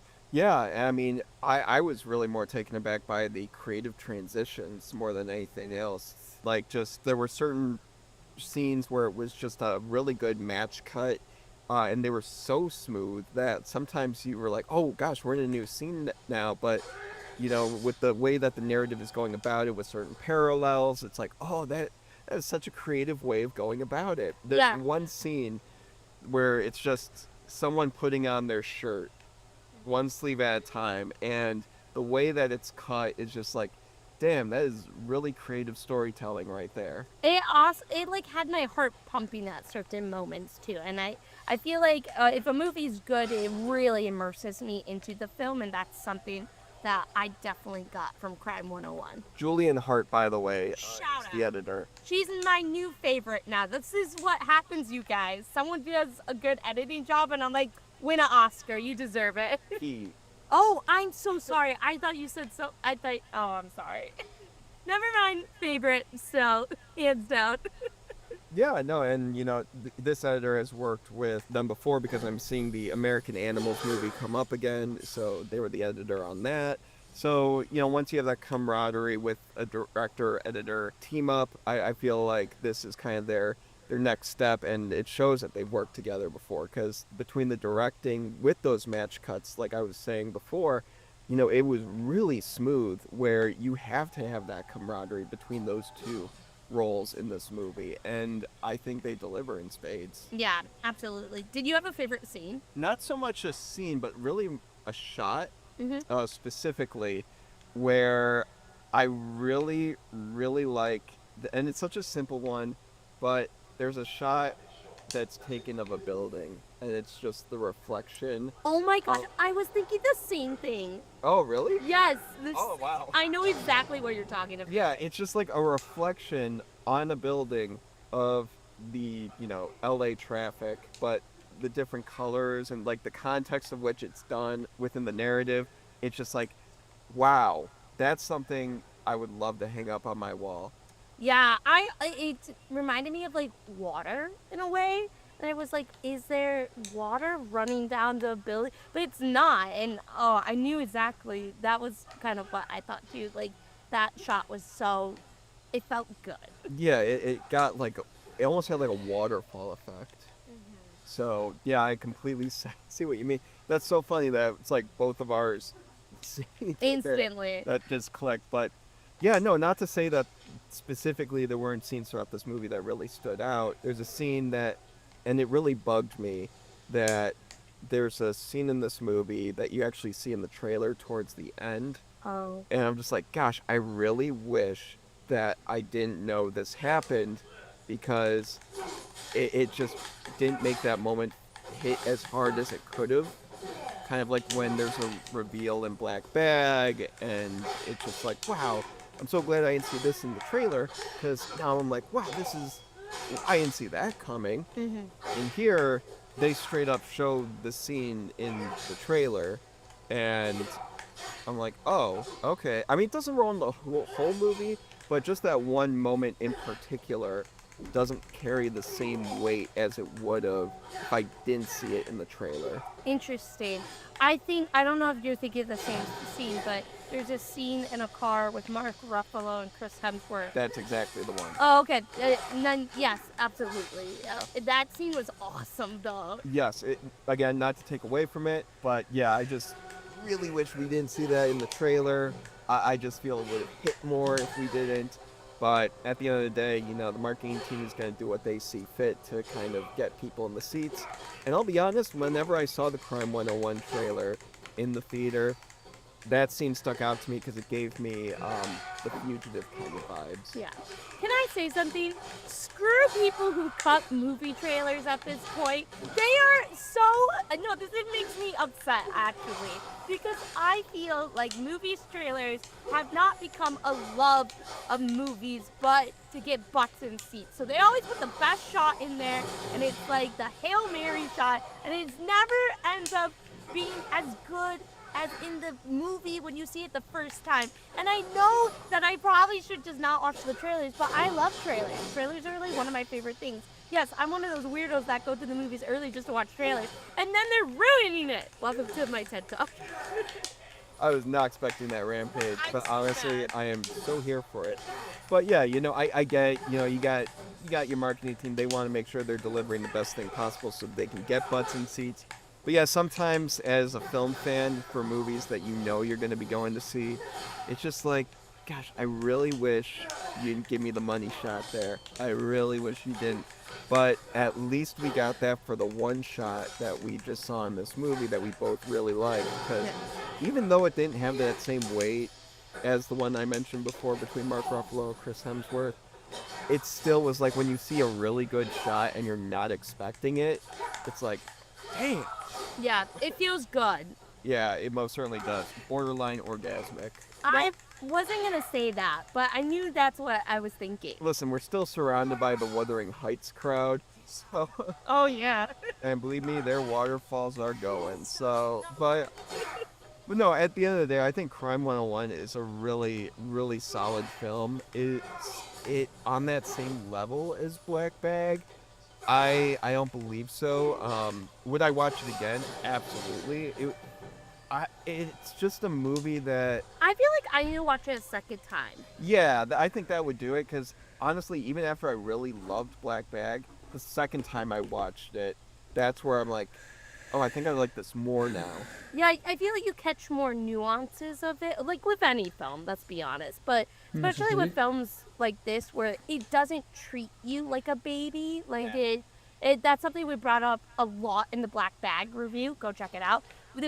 Where we were like, they treat the audience so intelligently. And I felt the same thing here. I never felt like, you're not smart enough, sweetie. Let me dumb it down for you. Like, I actually felt like, oh wow, like this is really like intelligent writing and acting and just visuals too. Again, I don't think I caught everything, so I would love to go back and watch it again. Yeah, one of the things, by the way, that I love about this movie is the final resolution of it all. Yeah. And, I'm not going to spoil it or anything. All I'm going to say is that it leaves a lot to the viewer, just based on the performances and their reactions. That's all I'll say. Mm-hmm. It just leaves it at that. It doesn't explain anything, so you can just be like, okay, so that's how that ends. It just goes off the performances and just their reactions and then hangs on them for a bit, and I think that's so brilliant. Yeah, because I don't know how you would have ended this without adding too much to it, where it was very simple, and it's something that I appreciated too. This is going to be an interesting question for you. Okay. So one of the interesting things about crime suspense thrillers is sometimes there's the random jump scare that comes out because of you're always on the edge of your seat, you're always wondering like, oh my gosh, what's going to come next? Like, where's this guy going to come from to take out this guy? And so. Was there a particular moment in this movie that got you to jump a bit in your seat? Well, are you asking my scarediness factor for every other scaredy cat out there? Not necessarily, but just one moment in this movie where, you felt like, oh wow, like it really got a little bit of a almost horror film kind of level reaction out of you. Well, we haven't even said Barry Keoghan's in this movie too. Yeah. He plays the villain. I'm doing that in quotation marks, guys. But there is a scene with him and Halle Berry, and I definitely jumped at it too, because I think that's just my reaction to it. It's not scary, but it was like a good, you know how you describe good jump scares? That was for me this time, so. Yeah, funny enough, I think the one I jumped the most at was just someone dropping a plate. That was terrifying, because it was so intense with the music. Yeah, and you, again, the weight and suspense of the scene itself and the context of it all, and then just, someone drops a plate and, you mother... This stupid kid. But... Yeah, no, I just was constantly on edge throughout this movie. And even at times, there's sometimes a consistency, like almost an Oppenheimer, where you know it's going to lead somewhere and your heart is racing. and you feel that constant suspense throughout the movie. This movie isn't necessarily that, but it definitely keeps you suspense enough to the point where you don't even realize it. It's like it's very much a subconscious thing here, and when it finally does arise and crescendos into say a little jump scare there just from the great audio design of a loud noise, you suddenly are reacting because you were suddenly comfortable, but comfortable in getting used to where you were at in that level of suspense. So, absolute shout out to the team in post and the directing team to really get this done, in such a way that is subtle, but also very noticeable. And I'm happy to shout that out to you guys because that was a great experience to have in a theater. Yeah, absolutely. So, but Anne-Marie, we gotta rate this thing. All right, I'm ready. So, Anne-Marie, out of 10 failed insurance policies, Yeah. how many would you give Crime 101? You know what? We've said this before. 2026 has not been a good start for me this year. I've been giving 5, 6, 7. This is going to be my first 9 of the year. I really enjoyed this film. I cannot wait to go back and watch this film for the acting, for the editing, for the directing. It really took me by surprise because I went in expecting something very generic, very basic, and I really didn't feel like I got that. I got something that was really unique and something that took the level of suspense. And again, I don't like suspense, I don't like scary, but this made me I wanted to know what was next. I wanted to know what was going to happen with Chris Hemsworth and Mark Ruffalo. I wanted to see that through. And again, I think it's a movie that I do have to watch again to get a full viewing experience of it. But I'm going to give it a 9 right off the bat. Yeah, I'm so happy for you. That this was the movie that cleared that threshold. Unlike Anne-Marie, I've at least had one movie that, got up there, which is Gore Verbinski's Have Fun, Good Luck, Don't Die. Yeah, Anne-Marie's like, please move on. But I gotta say, this is a great follow-up because, it just really did deliver in a lot of ways. Even expecting that it was going to deliver in a lot of ways, I wasn't going to expect with it wording. It somehow found a way to deliver more than that, and I was absolutely here for it. The direction, the acting, the cinematography was even on another level than I thought this was going to be more of a Michael Bay-esque type of movie going into it, with maybe a little bit more nuance and quality. It was just so much more. Is it going to make my top 5 of the year or top 10? Probably not for me personally, but would I go watch it again? Would I even go to the theater to see it again, fairly soon?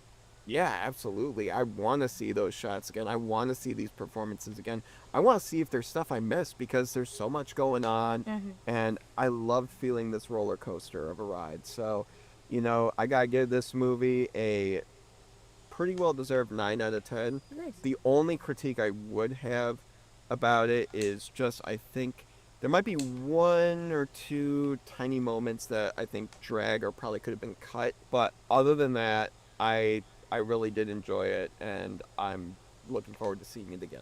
Yeah, absolutely. So, but Crime 101, guys, we let you know our thoughts on it, but we want to hear your thoughts on it. So let us know your takes on our tapes in those comments down below. Are you looking to see it? Are you going to see it? Have you seen it already?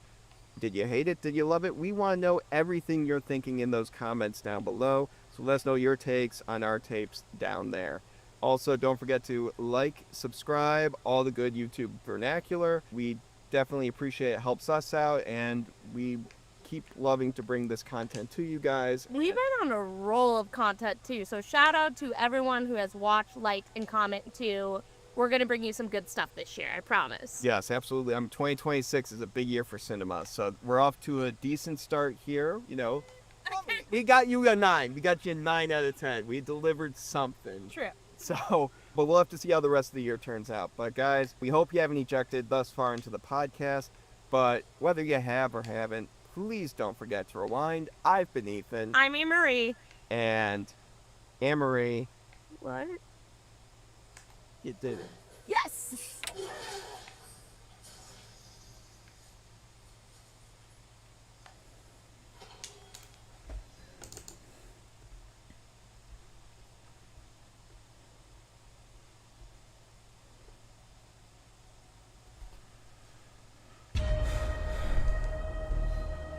Live from the City of Angels, it's Monday night.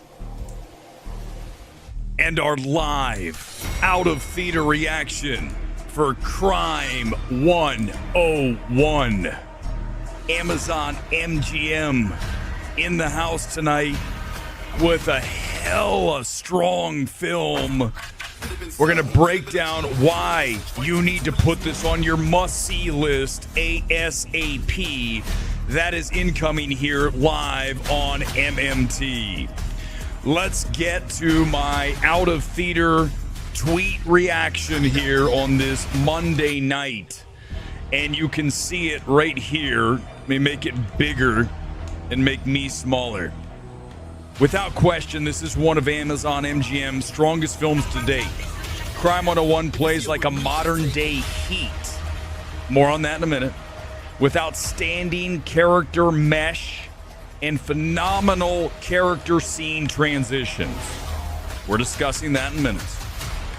This film nails the gritty feel and the layout of this City of Angels with Hemsworth, Ruffalo, and Barry all slain. I got a mega high recommendation on this film, and I'm going to tell you why after we watch 30 seconds to warm you up here on this Monday night. It's Crime 101 live here. The MMT evaluation starts now. Take a deep breath in and exhale. What do you feel? Feel this moment.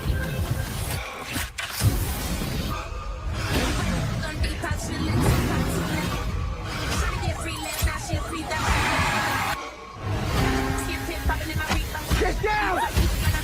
May you have a beautiful rest of your day. Crime 101. And the thing about this spot, why I picked it in particular, this nails how this film feels. I think the trailers, the longer versions of this film, the ones you've seen, don't do it justice. This is exactly the film you're watching, what we just watched for the past 30 seconds or so. This thing is gritty. This thing is a drama that knows that it is a straight-up drama. I'm going to tell you right now as I start this evaluation that I have a higher grade, and I think without question that Crime 101 is a better overall film. Are you ready? Are you sitting down? Because you're going to scream. It's a better overall film across every single level than one battle after another. And I am going to plant that flag here tonight, and I'm going to tell you that we live in a world of hype, and there is, without question, way too much hype surrounding one battle after another. It's what we do, okay? but not that movie. We're not reviewing that film tonight, but I'm going to state that this film is better.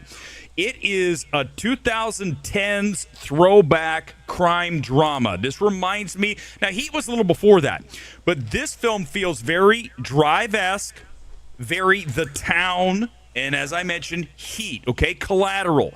You get that gritty Los Angeles, all those films except for The Town, of course, that's Boston. But when you look at it, this film knows it is a crime drama.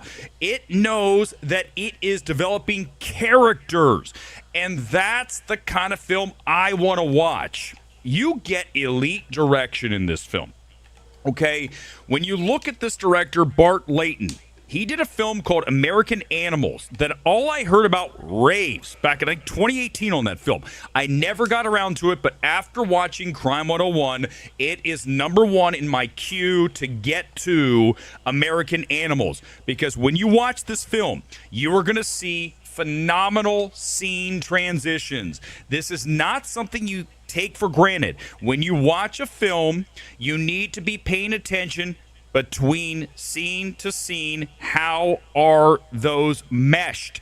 And I think what's really exceptional about the work here is it's not just about how the scenes transition, it's about the connectivity of the characters, and then within the transitions when we're trying to get between Hemsworth, Ruffalo, and Halle Berry.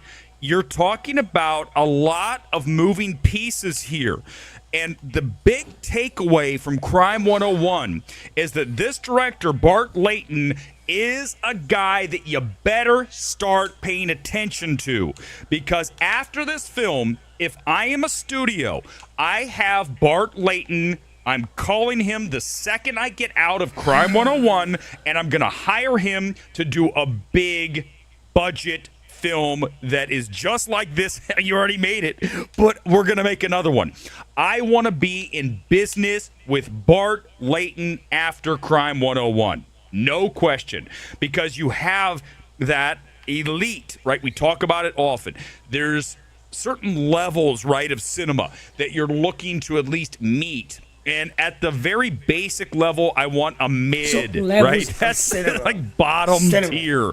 This, from a character perspective, because we are juggling so much here, to be able to seamlessly weave all of these characters together and to do it so adeptly and without very little kind of herky-jerky action that you get in a lot of this kind of stuff when you're doing too much. You look at One Battle. I mean, let's just go back to that for a moment. That film does not have the character mesh that this film has on those transitions in particular. I know this is very specific what I'm doing here tonight, but this is why MMT is the gold fucking standard, because there's nobody who can do this like we can. And I'm telling you right now, anyone who knows a director knows his way around the camera, you're watching right now and you're saying this guy is good, because this is very evident throughout this entire film that I love. I love the feel and the movement of this film. I also think it's Chris Hemsworth's best work, arguably. I mean, name something else. Thor, he's so good at that, right? But when you look at this, he is really ideally suited to play this guy, even though, right, he physically is just a stud.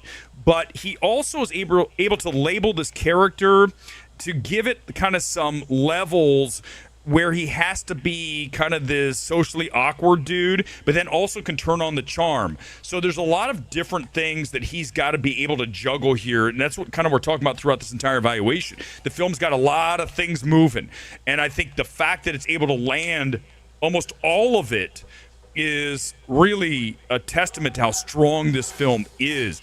I'm shocked that this film, and we're getting back to Ruffalo and Barry in a second, but I'm going to just say right now, I am shocked that Amazon put this film out right now. Big mistake. Amazon, listen, first of all, you don't get back to me on emails, so fuck off. Let me just say that. Let me just make sure that's very clear here. You're not going to get back to me on email, go fuck yourself. That said, I love the movie, okay? But I need you to understand something, Amazon. You done fucked up. And here's how you fucked up. You do not put a movie out this strong, a Crime 101 that does have some flaws, but listen, if you were to ask me the top 10, you look at the Best Picture nominees this year, Crime 101 is better than a lot of those films. This is a better film than Sinners. It's a better film than One Battle After Another. No question about it. The difference is it's not going to have the hype, because you had the hype of Paul Thomas Anderson. It is not better than Sinners. Maybe one better than another, but not really. You have the hype of Ryan Coogler. We live in a world where people sell you shit, and instead of delivering the goods, you're told something, propaganda, and then you believe it, and you're like, well, I've been told that Sinners is a fucking masterpiece, so therefore it is. The difference is Crime 101 is the real deal across almost every level, okay? Now, listen. There are some issues, just a few. I think one of the things, it's slightly overlong. You're looking at about a 2 hour and 15-minute runtime. This is not 3 hours like Heat, but it still needs to be. I think there's a little bit too much. You look at a character like Barry Keoghan's in this film, and I understand that's another ball you got to juggle. The issue is whenever you're adapting a book, and apparently Crime 101 is a book, and by the way, it finally hit me. I was like, why is this film called? It's really a smart title, right? You got Crime 101, obviously a college course, sounds It like, is. and then you go and It you've does. got the 101 freeway here in LA, and that's when I went, oh, well, of course. Okay. So I really love the title of this film as well. But when you look at Keegan, you throw him in here, and you've just got so much. And I feel like there might be just a little bit of condensing to do here. But listen, every film I see, I have a note on. So listen, again, this is an extremely high recommendation on this film. For February, we are eating really damn good right now. Okay, it's also, as I mentioned, nailed gritty modern LA. It also does not shy away from the homeless issue. Listen, if you're going to show LA, do not pretend that this is the land of perfection, because it is hella not, okay? There's a scene where Ruffalo's in the car and he looks out the window. He's like, hey, there's a lot of homeless here in LA. He's playing a different, I don't want to ruin the movie, but when he says that, I'm like, this is good. You got to include that stuff. Show me the ugly side of it. If you ask me what this film reminds me of, I mentioned Drive, I mentioned Heat. This is like if Heat and Drive had a child, you would have Crime 101. It's kind of like an upper class Heat. An upper class Make That Drive. And when you look at it, it feels like anytime I'm going to put those two films together and compare them to a film, I'm going to say it's a good film. And yes, that's exactly what we're looking at here. Back to the performances. Ruffalo, okay? He was awful in Poor Things. He was even worse in Mickey 17. This is his best work since forever. I mean, I can't even remember. Don't say Hulk. You go back to Collateral. It's kind of like a version of his work in Collateral and in the Boston Catholic priest God Spotlight, right? So you look, this is why it's live. I've got to dig all this out, just pull it out of live, out of nowhere. When you look at Spotlight and you look at Collateral, it's kind of like a melding of those two characters. I know some of you don't like Ruffalo's politics, and I'm not saying you're wrong I'm not a fan of any actor being so aggressive with their political views, because you're an actor. Ultimately, you're not an activist. So I understand that, but I need you to put that away. So when you evaluate this film and you see Ruffalo, you're left by saying you have no other choice to say this is a very strong performance. But Halle Berry, okay, I'm going to save her for last because I think she's the best of everybody here. Halle Berry is perfect in this role of this early 50s kind of careers passed her by. She's trying to get a promotion, can't get it, and everyone here is kind of morally flexible. And I like that aspect of it too. Nobody's painted as all, the white knight and all the atrocious, awful human being. We've got shades of gray throughout all of these characters. Everyone has some moral ambiguity. Forget it. I can't even say it tonight. And you look at it, and I think you just look at the way that these characters are written. It gives them just some depth that you don't normally get within some of these films that just are written with a singular. You look at a Lockjaw from One Battle After Another. It's a straightforward, I would argue, goof character, including the name Lockjaw. Again, across every level, it's a better film than One Battle After Another. I got 91% on this film tonight, and I highly recommend you see it. And go see it in a theater. You look at this film, if it came out in 2010, you'd be talking about a film that would be doing solid numbers. Now you're talking about something people will say, I'll just wait for it on streaming on Amazon Prime in a few weeks. Do me a favor. Get out and support this, because this is a work of cinema that deserves to be seen in a movie theater. You're definitely going to like this film. There's no way this film gets a rotten. Anyone who gives this film a rotten grade will be completely and utterly nullified for the rest of their existence in this space. That's how strong this film is. Again, it's not perfect, but it is better than the vast majority of films that I see. And the big takeaway here tonight is Halle Berry and Bart Layton, because Layton is a guy after this that I just want to work with. I just want him in my house. It's that simple. I want him to work for my studio.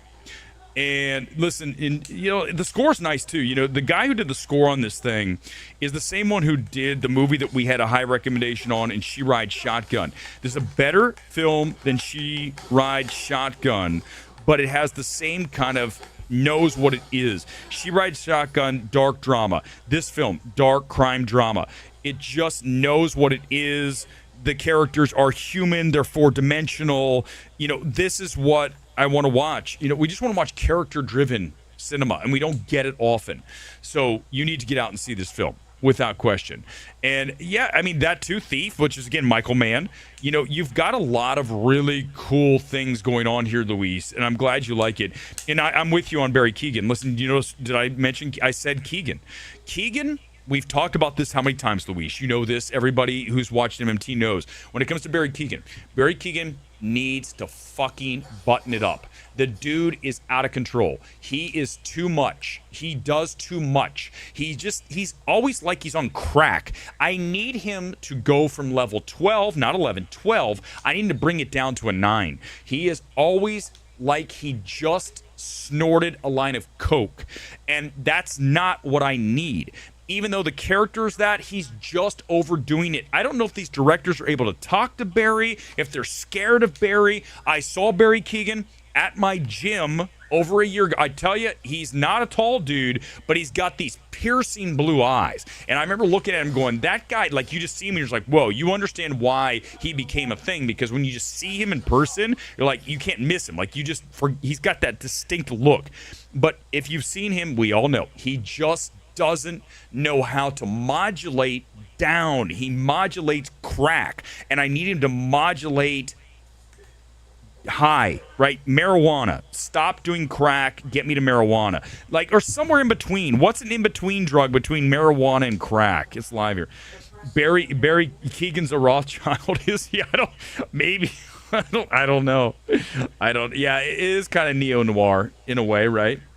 But it's just a kind of film I want to watch again. I will probably see Crime 101 again for the filmmaking, because I live in this town. It captures that essence, and I need you guys to go see this. Okay, that's the takeaway here tonight. It's not going to be a long stream. I think we're just going to cut it right here at this, because that's all they really have. We've got, on Thursday, we have Wuthering Heights, which we'll do a longer one.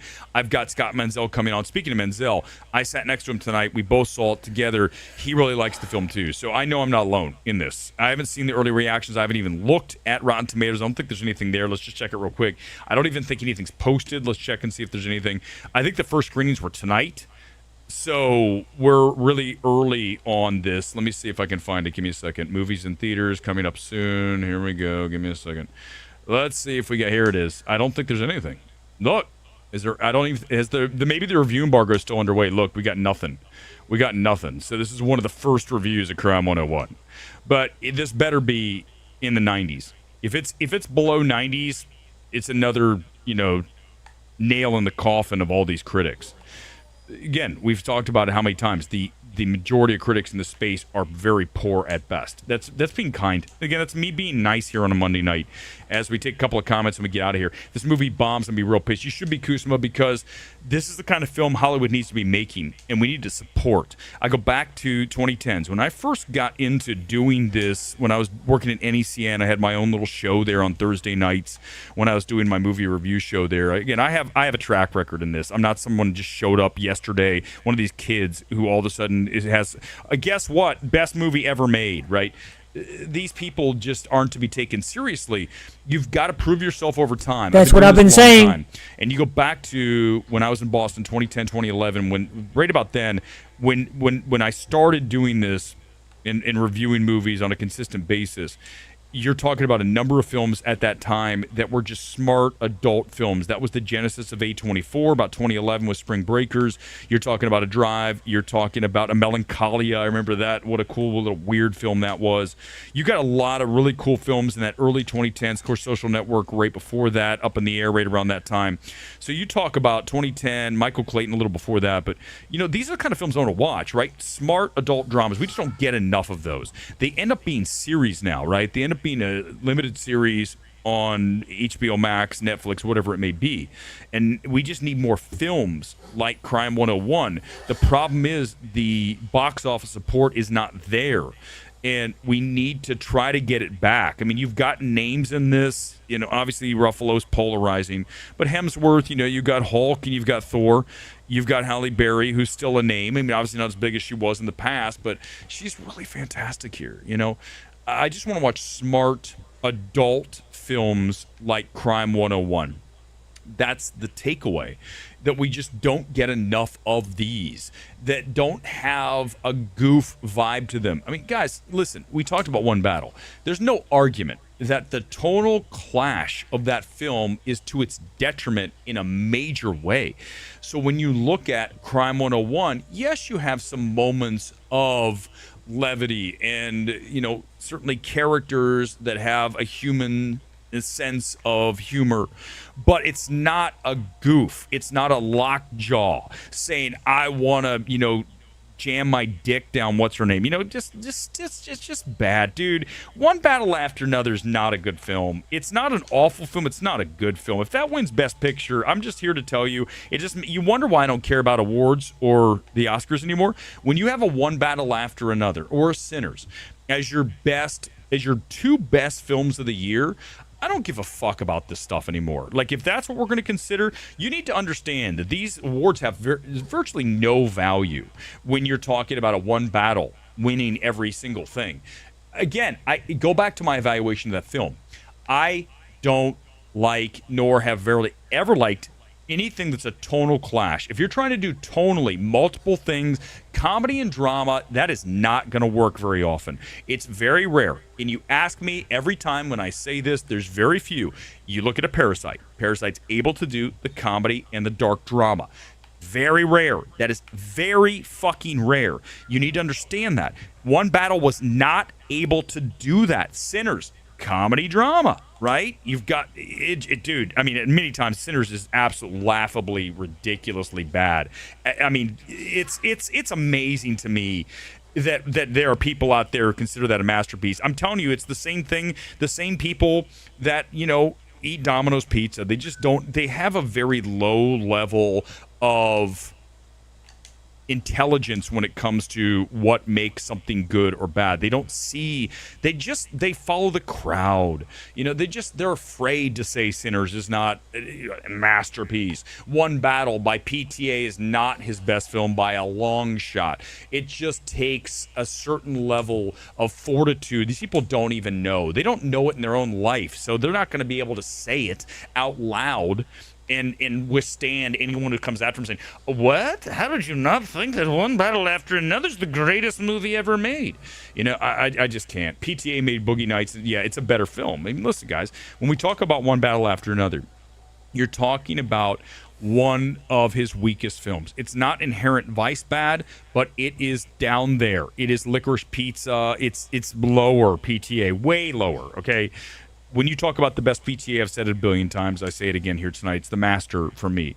Because, look, you're looking at a two-hander. You're looking at whenever you've got two characters, in this case, in this film, three characters, right, where it's a character-driven, dialogue-driven story. That's what we should be asking for as adults that love going to cinema.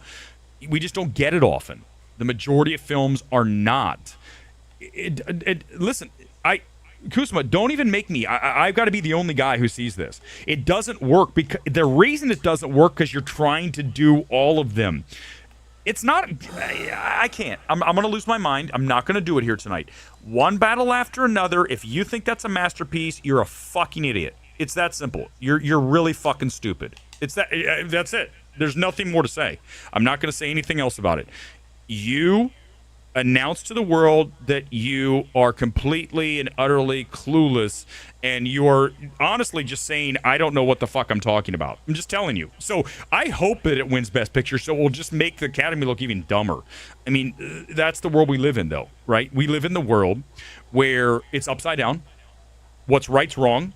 What's wrong's right. And there's no accountability. We talked about that last night. So why couldn't a film like One Battle be perceived as the best picture?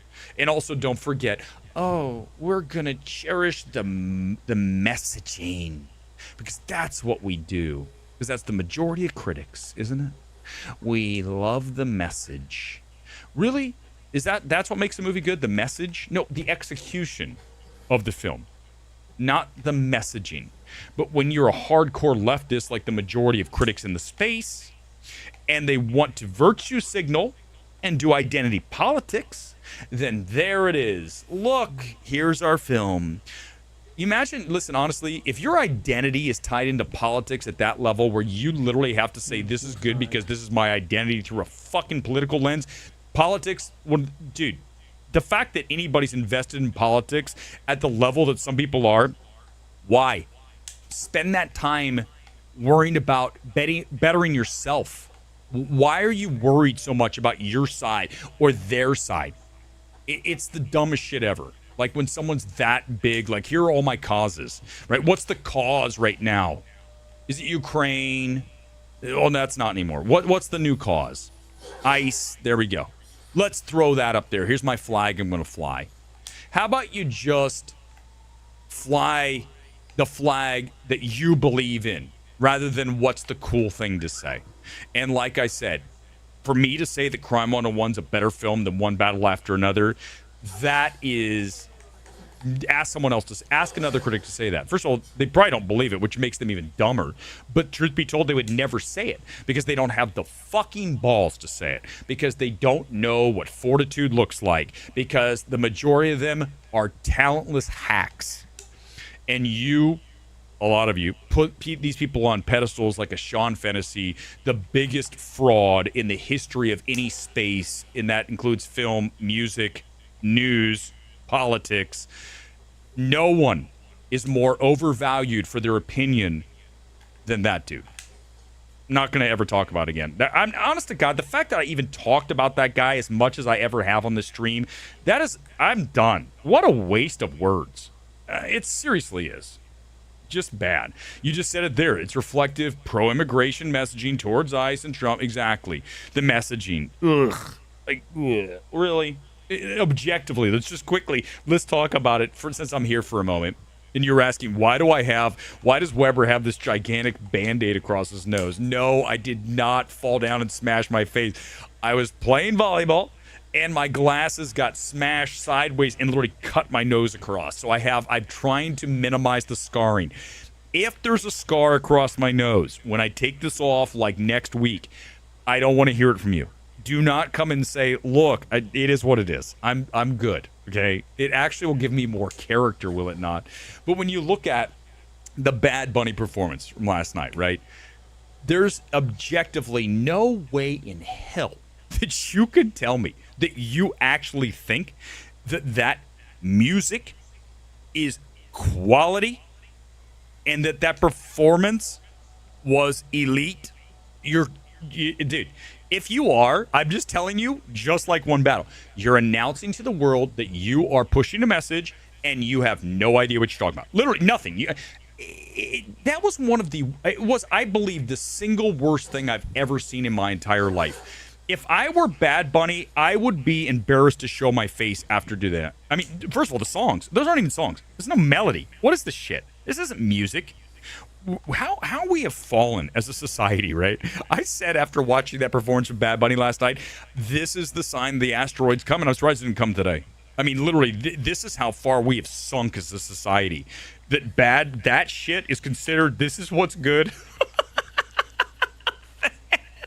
That fucking performance and those songs, that's what we consider good? Are you kidding? You're serious? You're not kidding. Holy shit, you're not kidding? What are we... I mean, I don't know. Like the kids, do they even know what they're talking about these days? Like, I feel like nobody has a real grasp on what quality is. A lot of people just have the standards have been eradicated. They've been wiped out. We're talking about that dude, Bad Bunny, that guy, what I just watched, that's considered like the best? I mean, one of the worst things I've ever seen. How is that the best? I don't want to live in a world that's considered the best. Well, certainly it's a world that's definitely going down in flames. That dude, this guy, with his shoulder pads. That guy. Oh my God, one of the worst things I've ever seen in my life. True, Ollie, really bad. The new Billy Joel. All right, guys, I think I'm going to call it. Listen, it's a 30-minute stream. That's more than I expected to go tonight. So I appreciate you being here. We're going to be back here on Thursday for Wuthering Heights. That is going to be a big stream. Looking forward to that film. I think I'm going to have a very high grade on it. I did not expect to like Crime 101 as much as I did here tonight. That's the takeaway. Go support this film. You know, it comes out this Thursday. It's got some IMAX showings. This is old school throwback cinema. You know, to the Michael Mann days, early 2010s. I mentioned the Drives, the Collaterals, the Towns, right, which is a ripoff of Heat. But, right, this is a good, very high praise. So check it out on Thursday when it opens against Wuthering Heights. Hopefully we have two big hits this weekend. Wuthering Heights should hit 50 million. Should be a big one. We'll discuss it on Thursday live here from L.A. That's going to do it. That's our Monday night stream. We don't do them often. But when you like a film as much as I like Crime 101, I'm going to do it live. See you next time. Peace out from LA. Goodbye.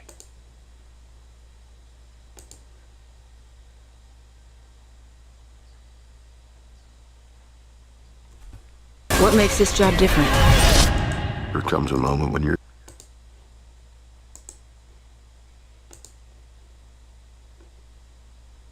realize you don't have as much time as you thought you had.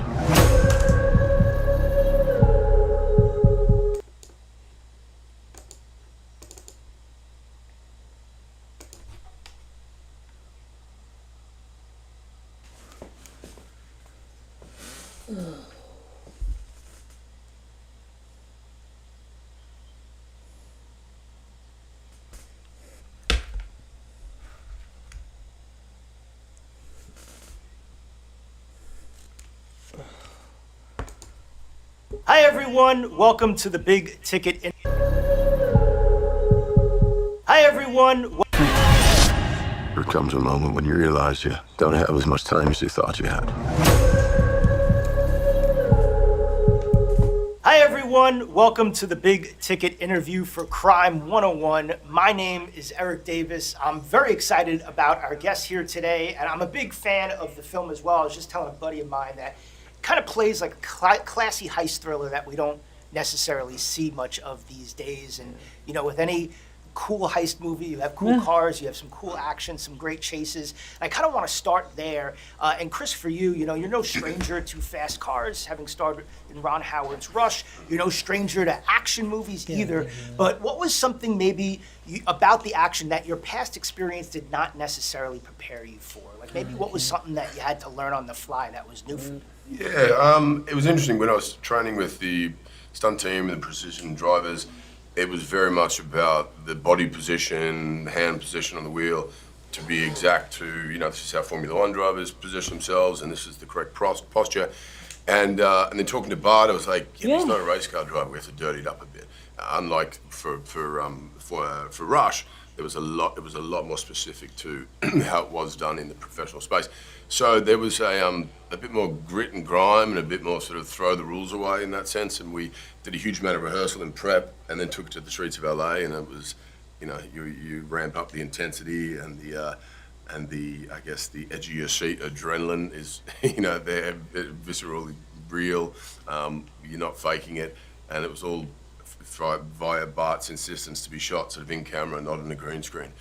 So I got to do more driving in this than I've done in sort of anything, and you can see it and feel it. You know that when I'm sweating and I look tense, it's because I'm weaving in and out of other stunt drivers and traffic and so on. So it's got some authenticity to it. Yeah, right on. Yeah, no, you feel it as an audience member. Bart, you know, for the audience at home that doesn't know what goes into, you know, crafting this large-scale action sequence on the streets of LA, you know, what does go into executing that? And do you have a favorite of the sequences in the film?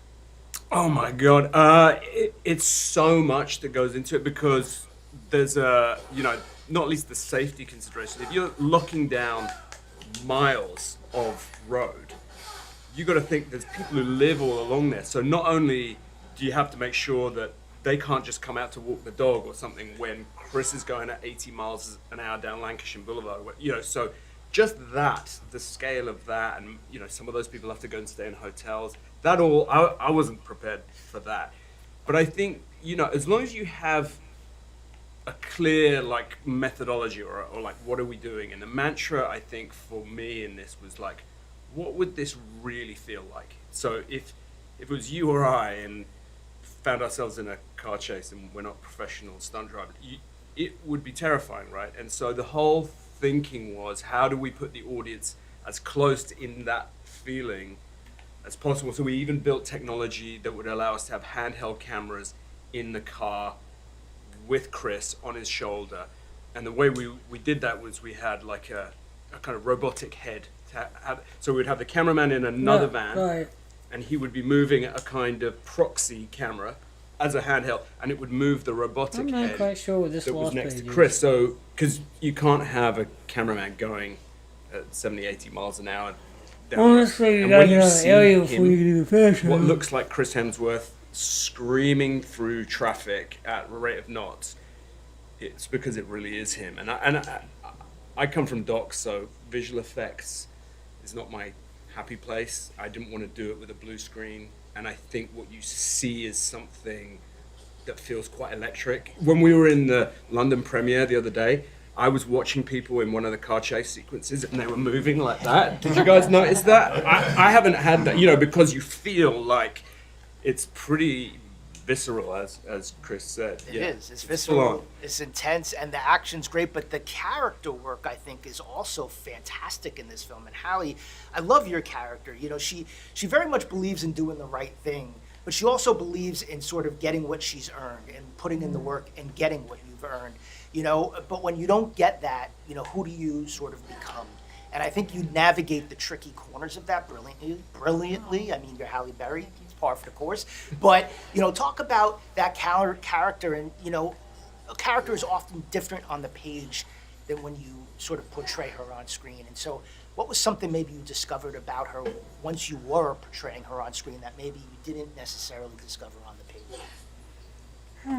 Once I got into the shoes of Sharon, I really realized she was a lot closer to me than I actually thought she was, right? Bart had me memorize this long ass scene of numbers. Remember, Chris was there. It was like one of my first days, and I struggled because I kind of knew it wouldn't make the movie. It didn't end up making the movie, but I learned it because he wanted me to. So I realized that I was a lot closer to who this character was at the end of the day. Her struggle is my struggle in real life as a woman down the path of life, finding where I fit into the world and allowing myself not to be erased and to be marginalized and dismissed.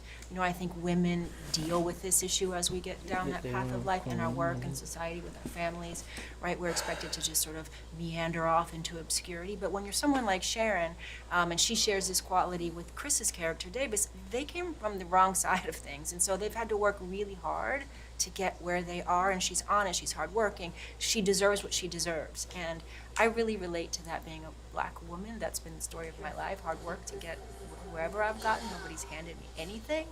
So I realized I was a lot closer to her than I first read when I read all this big mathematician scene that Bart wrote for me.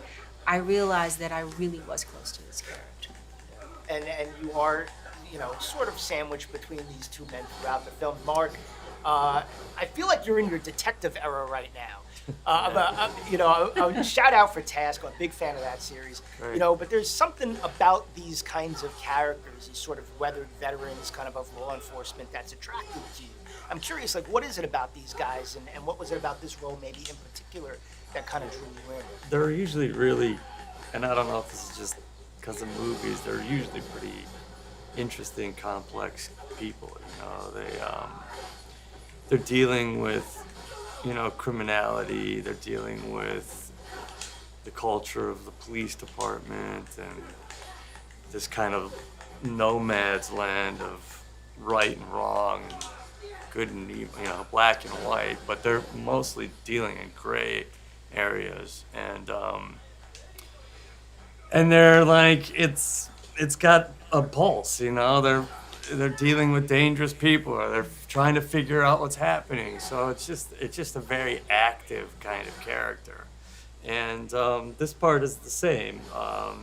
He's hot on the trail, this guy, but he's also dealing with the pressure of a corrupt police department who, you know, there's a murder, and there's just it's very loaded. And then you don't who are the good guys and who are the bad guys, and that's like the world we're living in today. You know, the people we're told are the good guys are the bad guys, and the people were told the bad guys are the good guys, and we're all mixed up. So I just thought, this is the kind of story I want to be telling at this time in my life. You know. Yeah, I also love the dynamics between, you know, your character and Hallie's character and Chris's character, you know, because it's not necessarily about, oh, are they going to hook up? It's more of like you get to a certain point in your life and you kind of just need someone to just be there for you, you know, and that's sort of the vibe of this film. And I don't know if you could just speak to that and about sort of, you know, developing that with each other. You know, Mark, if you want to continue, then Hallie. It's not so clear cut, and it's adult in the fact that it's not playing on our fantasies so much. It's actually playing against fantasy a lot. You know, the world of fantasy in this movie is kind of the bad guy. You know, I think it's and so. It's just it's more interesting, you know. It's just it's more complex. They've all sort of, for this certain point of their lives, played the role, worn the mask, built this sort of character that fit into the system, and then have all gotten to the point where that's wearing thin and doesn't hold stock anymore. And there's an internal protest that has risen up that says, this is a non-truth for me, this journey now. And I want to make a change or escape that and seek some sort of personal freedom, finally say what I want to say. And they're all in a collision course with each other, unbeknownst to each of the characters. But there is a real, you know, reckoning about to occur and an awakening with each of them, and the huge amount of risk involved, and that's what leads us into that final act and that finale where there's a big twist, and it's quite revealing, and they will receive what they need, not necessarily what they wanted, or what they thought they needed. Yeah, Hallie, do you agree? Yeah, I do. Everything they said, and it's quite satisfying by the end to see, you know, how these characters do intersect with each other and how they each, in their way, get what they're wanting. You know, and I think it's really rewarding after watching the whole movie and being on their journeys to see that you're not disappointed with the way the story goes. The great thing about it, you know, the structure of a heist movie is you start with a question for the audience at the beginning, and they know they're not going to get the answer until the third act, and so you have an inbuilt, like, what's going to happen next? You know, that's the beauty. And within that, it gives us the ability to hopefully develop ideas which are a little more, it leaves you with something to think about when you come out, you know, rather than just your classic sort of like, oh, okay, that was just like candy floss and it's gone. So I think that's the thing that maybe makes this different. You still get the roller coaster ride of the experience that we all want from a big night out at the movies, but you get characters who are a little more like we are, you know, like you are, and so you're in it.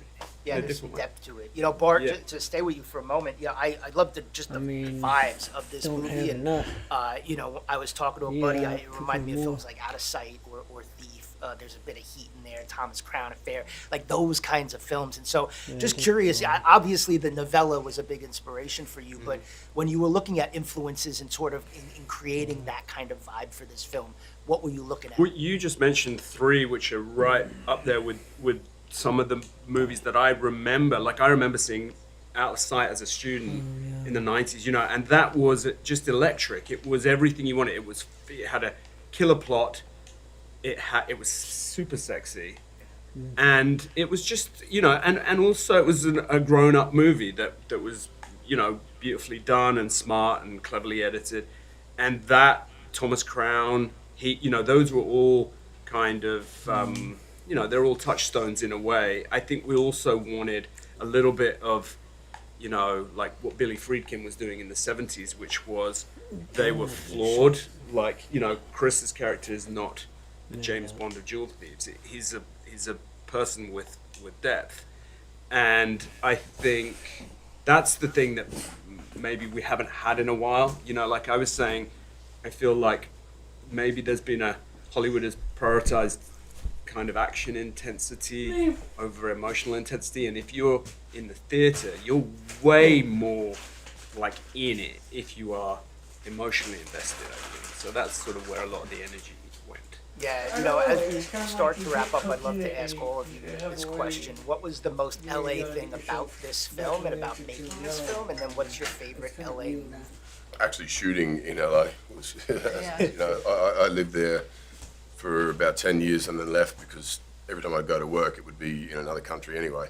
And but so to be shooting in this gritty backdrop of Los Angeles and both the glitzy side and the sort of the you know, where the folks have, you know, fallen upon unfortunate, difficult times, gave it such an aesthetic I think you couldn't create anywhere else. Yeah, but you know, my favorite LA movie, American American Gigolo, was set in LA, and Bart had given me that as a reference very early on, very isolated character, and that classic sort of presentation of what success looks like and fulfillment being material wealth.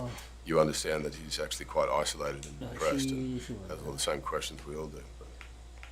Especially if you live in LA. If you live in LA. I love that one day I'd be in Calabasas, the next day I'd be like over in Echo Park, the next day I was in Santa Monica. I mean, it was just, and what the movie captures is just how extreme the different parts of LA are. And that was just, that's LA.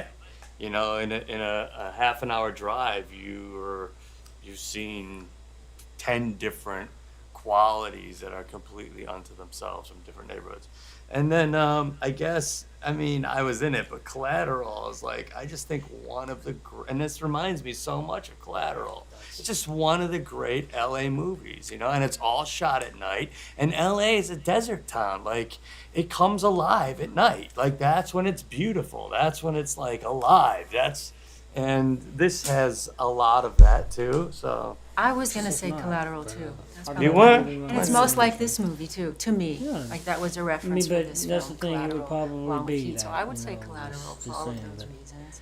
And you were in it. No, and I'm a huge fan. Don't blink. Of you. Thanks. But for me, I love just being able to work in the city in which I've lived for so long. My children are there, and I really loved that aspect of it. We don't get to do that very often. But it also showed the reality of LA, you know, the glitzy glamour of LA, but we also saw the underbelly of LA. We saw the truth of LA. Bart had a beautiful way of shooting what's real for the city. The homeless were there, unfortunately, and he didn't shy away from that because that is a representation of what's happening in that city, but it's also sexy and glamorous and beautiful at the same time. Immigrant workers, I mean, Yeah. you know, it's like we didn't expect when we shot this movie to be that where to be we so are. topical, you know, Yeah. have the things happen there that have happened. Bart, for you. Yeah, I mean, you know, LA's been well photographed, so I went deep and drove everyone crazy finding corners of the city that maybe hadn't been seen before. But also, you know, it is a love letter to that city in a way.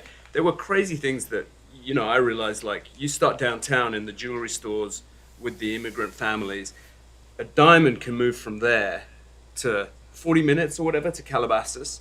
In that 40 minutes, that diamond has quadrupled in value because the Calabasas people are not going downtown to buy that diamond. They, you know, so there were, you know, and in that 40 minutes, that's the opportunity. If you're a thief, somewhere in that is where you can intervene, and that might disappear. So there were all of those things that in the research came up that we tried to include that reality in the film, and also, you know, we just wanted it to have a look that felt very contemporary, killer soundtrack that felt of LA, you know, like a banging, like it's foot tapping, it's cool, it's propulsive, but it's also reflective of, like, it's a isolated town. You know, you can be quite lonely in that town if you're not. Oh yeah.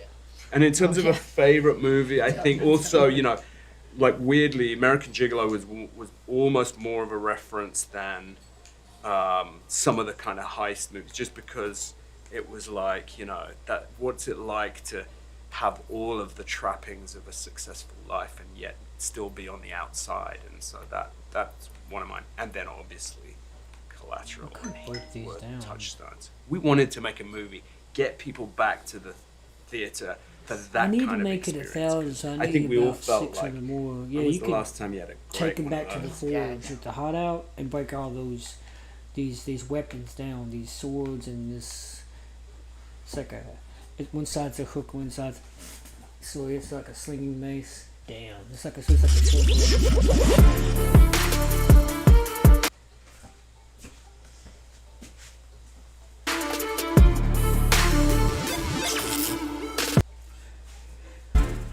Hollywood got served another brutal reality check.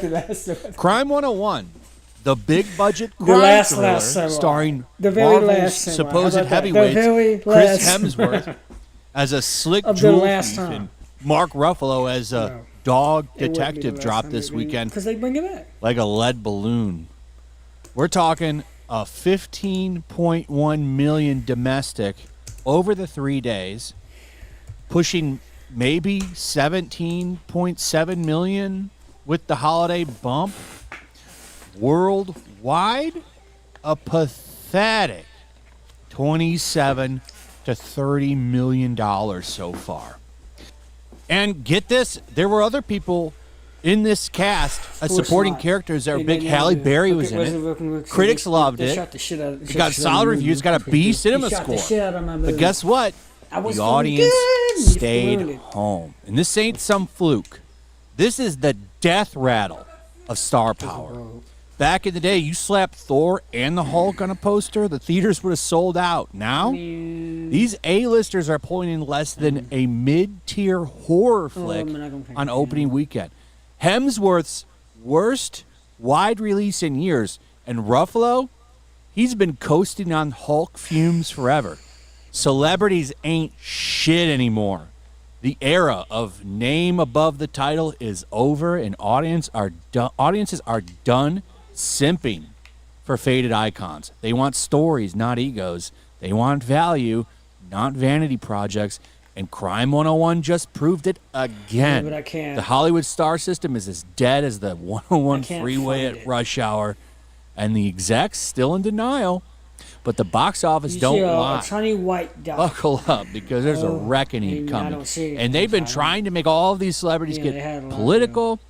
There was a recent thing over at another film festival where they were trying to push actors to talk about stuff. And these two, Neil Patrick Harris and Michelle Yeoh, like, nah, we're not going to get into that. We're here to talk about movies, which is what they should all say.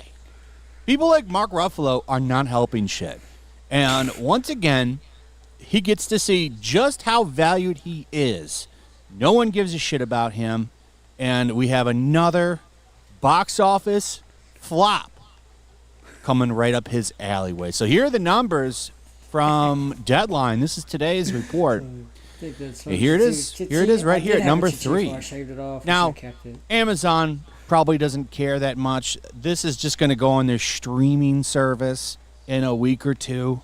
I'm kind of surprised they even put it in the theaters, but I do like it when they do, because you get to really see the box office draw that these people have, and it's none. You even have Grace Randolph admitting this, which I was kind of surprised to see. Let's watch this segment. It's not that long. But even she's like, yeah, probably not the best idea to be talking so much politics. And she even agrees that it's probably hurting these movies. Hey, let's take a listen. Speaking of career troubles, it's ironic that some people are calling Crime 101 a de facto Marvel movie because it seems to prove that Marvel stars can't be successful outside of that franchise. That's totally true. The days of celebrity names selling shit is over. The only real draw they have is when they play characters from franchises now. That's where they have the power. So Chris Hemsworth in a Thor movie, that's going to make bank. Probably more than whoever eventually replaces him as Thor, which is going to happen eventually. Someone else will be taking up that mantle. And it won't be Jane Foster. It'll be the one we all love, Odin's son. So eventually they're going to replace him. And then, that movie might not perform as well because it's not the Thor everybody loves. But putting these people in different movies, they just don't have the draw anymore. And more people are starting to notice it and talk about it. They don't have it. And this is a problem that's been going on for a long time. These people have kind of just ruined their own image. Social media is where the celebrity really started to die, because the mystique surrounding these people that made them these big figures, it's just not there anymore. They thought that they could get into politics. All you've done is shut down half of your audience. And now you're paying for it after turning so many people off.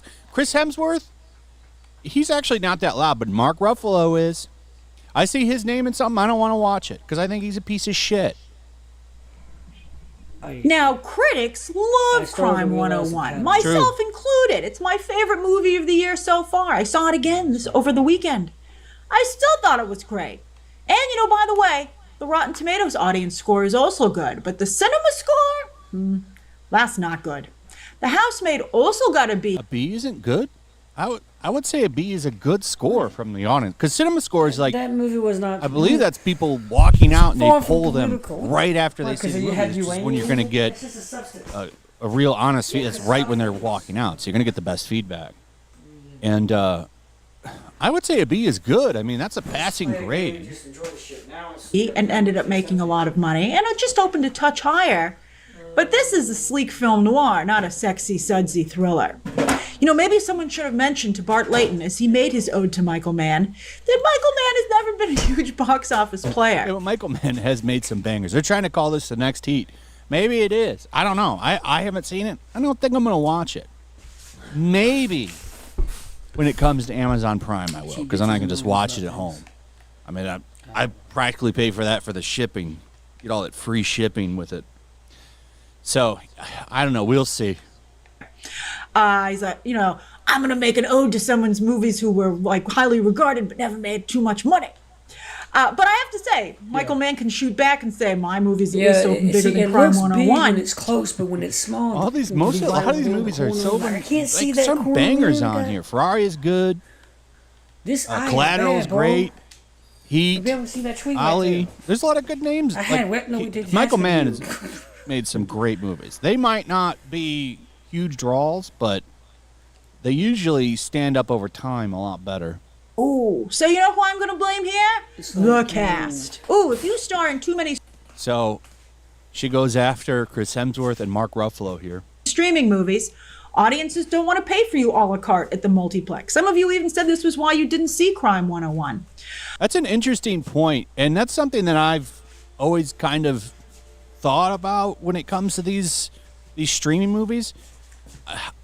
They just don't feel, and I like some of them. I thought Extraction was good, but I do think that it devalues the movie. Like there's a prestige thing to these things going to box office, and I mean, if you watch that interview with Matt Damon and Ben Affleck, they talk about this, how these movies are all dumbed down. They're made for people to sit on their phone and just basically glance at once in a while. Streaming is kind of dumbed down movies big time. That's just my opinion. There was another reason which we'll discuss in a moment. But yeah, I think Hemsworth might have overdone it on the streaming movies. And but they were I even don't good. think that was a big reason why. I just think that the star is dead. There is no more star power. They were very good. But now he doesn't seem like someone worth paying to see in the theater. Halle Berry, of course, iconic, has long struggled at the box office. She's always had a hard time selling tickets. And speaking of overdoing it, Mark Ruffalo might have gone a little too far with the political comments, as I saw a number of conservative viewers out there saying that they just can't take it anymore and they would not support the film because he was in it. Now I wonder, I think that that's true. This guy has turned off half the country, more than half the country, because we are extremely split as a people. If you just and when you choose a side, hey, you can do what you want. You're a grown man. You are going to turn those people off, though. And I think more and more people see this guy's face. You're like, I don't want to see this shit. And now I wonder, because he's in Spider-Man. He's playing the Hulk in Spider-Man. And that's pretty out there. They haven't made an official announcement, but he's in that movie. He's playing the Hulk. Will Mark being attached to that movie hurt it? And people are tired of him. got even Grace Randolph admitting that now. Interestingly, this brings us to another big issue going on right now, and that's that celebrities at the Berlin Film Festival are trying to stay out of politics. And because they don't want to be like Mark. But all these journalists and people on social media are trying to push these people to comment on shit that they don't want to talk about. They shouldn't have to. I just saw this over the weekend with a channel called Comics Explained. This dude's channel is just comic book reviews. He just turns comic books into videos and tells you the story and what happens. I think he's pretty entertaining, actually. But what does he need to chime in on stuff for? His channel is about comic books, but they want him to make a big opening statement. They literally try to nail this dude to the cross because he wanted to just run his channel like a business. I don't need to know his politics. I don't go to him for that. And these people should have all learned that lesson a long time ago and to shut their mouths. But no, you're not allowed to stay silent. And now it finally is starting to crash on these people's projects. This movie is going to lose a shit ton of money. And I do put some of that on Mark Ruffalo. they're being called out because of it. It's a complicated situation. I'm very curious to hear your thoughts. Complicated? You're a movie star, honestly. You're like the least qualified person to talk politics. Some of the least qualified people out there. These people didn't even go to school for anything. If they did, it was to study how to write a script. They're the least qualified people to talk about anything.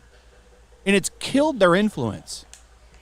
But I think one thing to point out is that we've come to a place where it's not anyone asking to genuinely hear how celebrities, what their thoughts might be on the matter, but it's more a version of this, right? Just kind of like a test. Is it fair to ask celebrities their stance on every single political event that's going on right now, even if there isn't a film that's at the festival or that they're involved with that pertains to that? Just out of nowhere, what do you think of this? How far do they need to go in their answers? And if celebrities have so much power that they should be shamed for not using it, then why didn't Kamala Harris win?